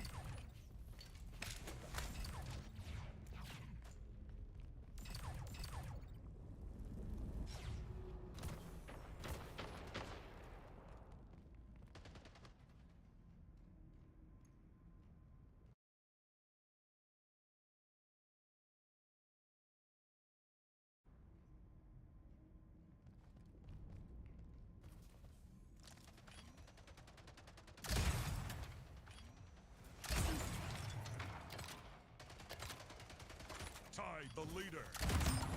Gained the lead.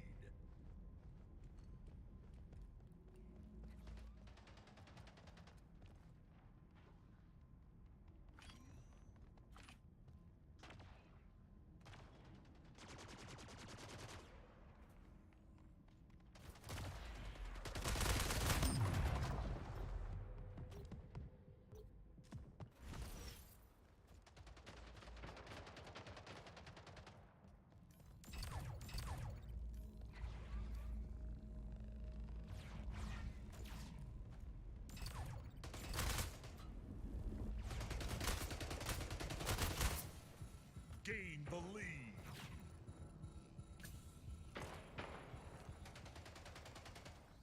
Lost the lead.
Tied the leader.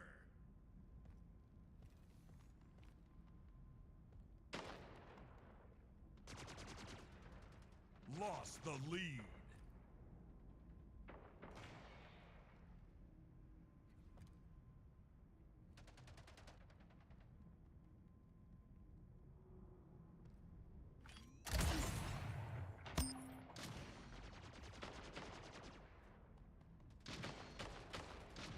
Tied the leader. Gained the lead.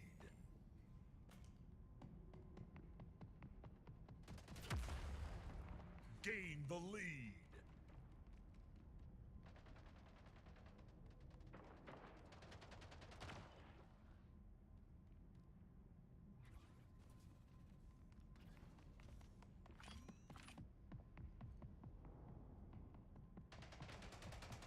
lost the lead. 1 minute remaining.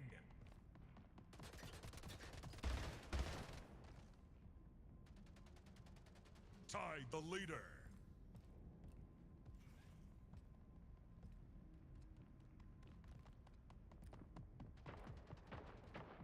Lost the lead. Tied the leader. Lost the lead.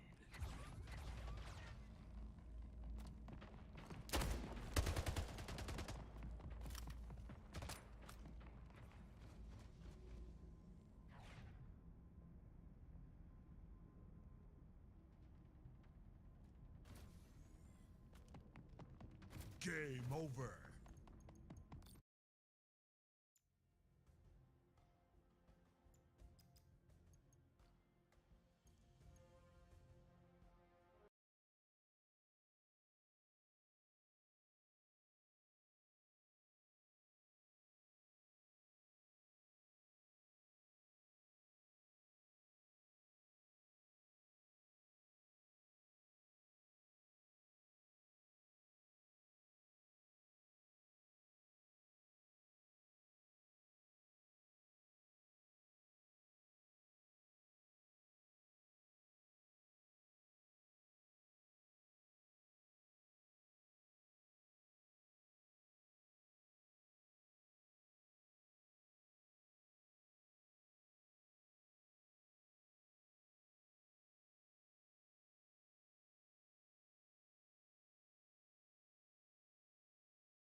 Come with me. Let us find shelter from the rain.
Not only are the stars clouded, so too is my scryglass hazy.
I see everything.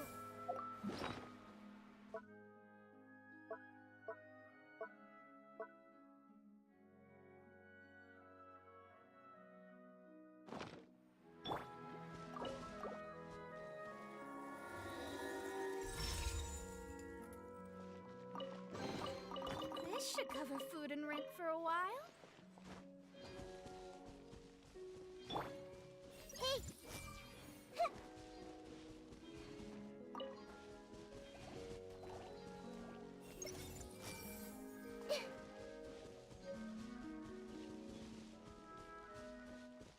I see everything.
2つの世界の泡の融合は安定。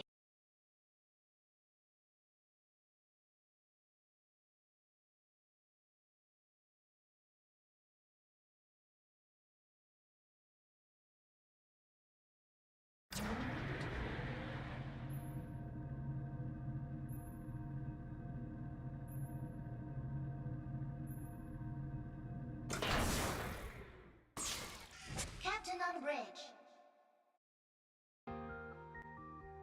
いつもはリマインド用の機械を作るんだけど、特別に私がリマインドしてあげるよ。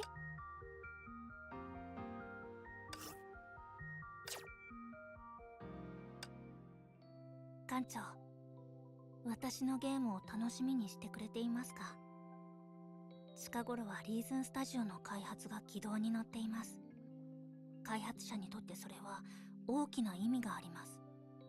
実習期間中は進捗に遅れがないように夢中になりすぎずに、かつ多くのアカウントを作ってファンとしてベルトさんの施策に反論する必要があって、ゲーム作りは難しいですね。しかしベルトさんに認められたので、きっといいスタートになると思います。本当は重曹ウサギがそばにいない状態は慣れません。でも彼女も使命を果たしていると考えると、もう少し煩わしい仕事も我慢しようと思います。考えがごちゃつくのは未来への憧れと不安によるものだと分かっています。ですが開発が少しずつ進んで経験やスキルが多くなるにつれ、いつか私たちは面白いゲームを作り出せると開発者として確信しています。テスト版のゲームを同封しておきました。最もリアルな感想を聞かせてください。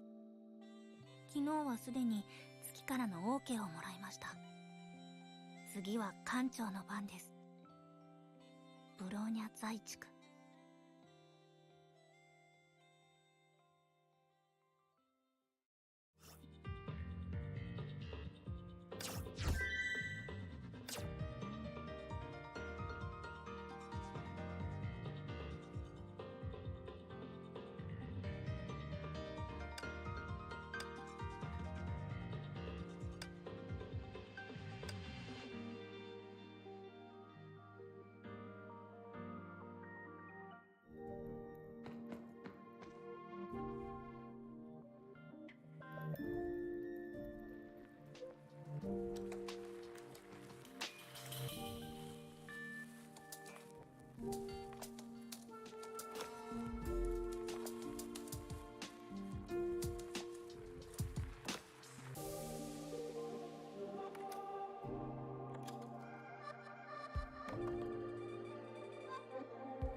ライデン・メイ、任務にふっ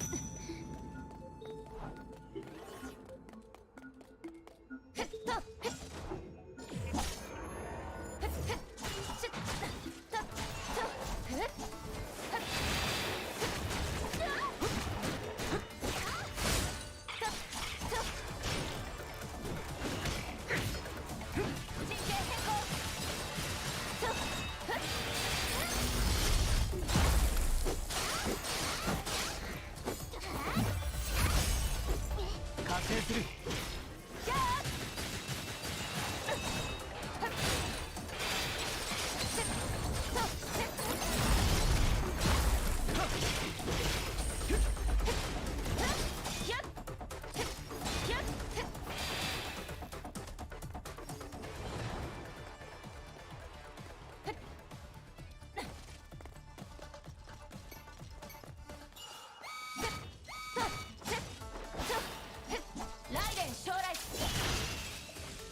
目標地点確認。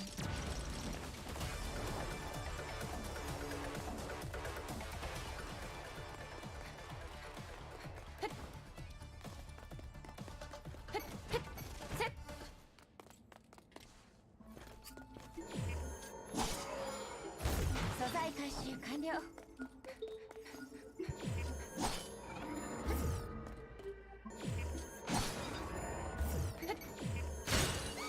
完成する。燃やし尽くせ。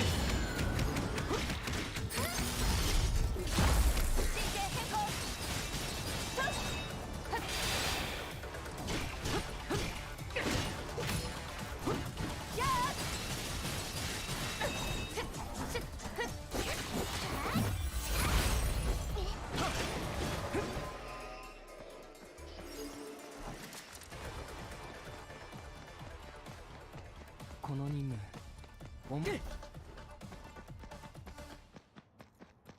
ああ、任務の資料は全て頭に入っている。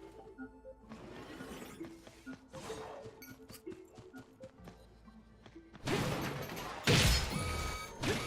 やし尽くせ。全力で戦う。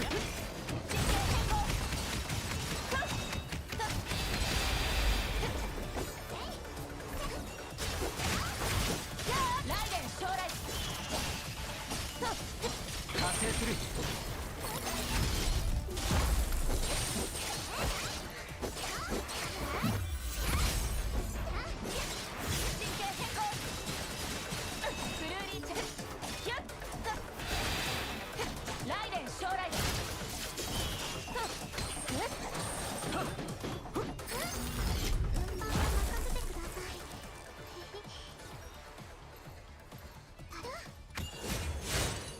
完成する。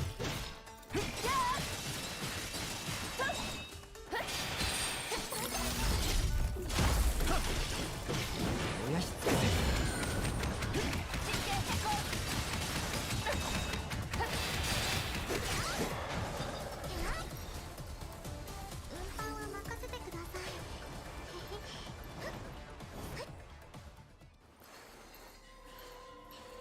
機動力には自信があります。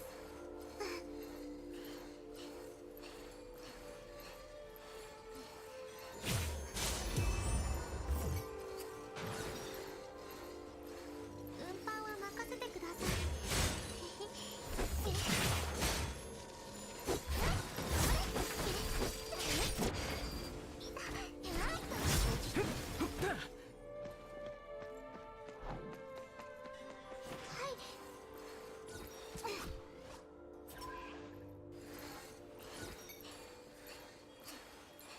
隊長から任された任務、ちゃんとクリアしなきゃ。はい、隊長。ミミドちゃん、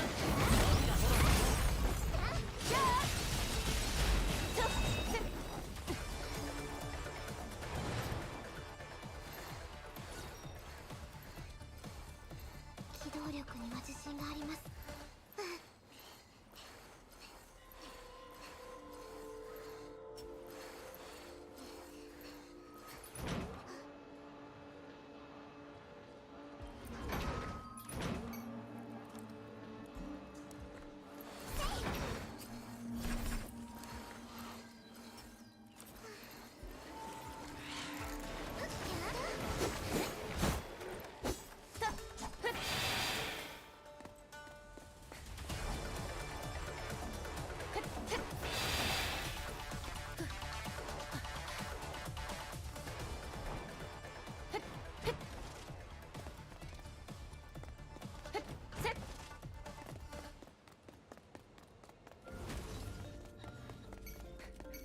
ライデン将来。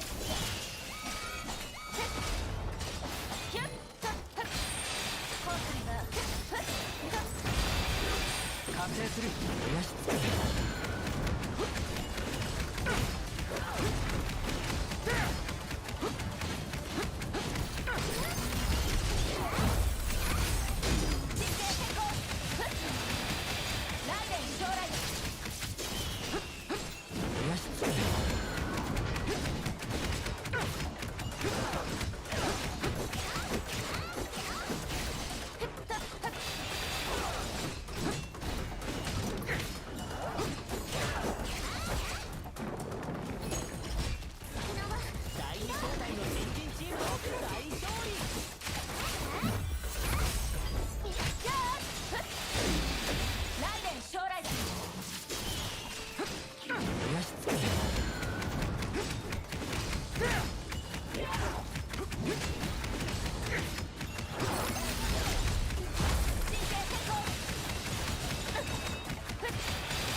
素材回収完了。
自分でクリアしたんだ。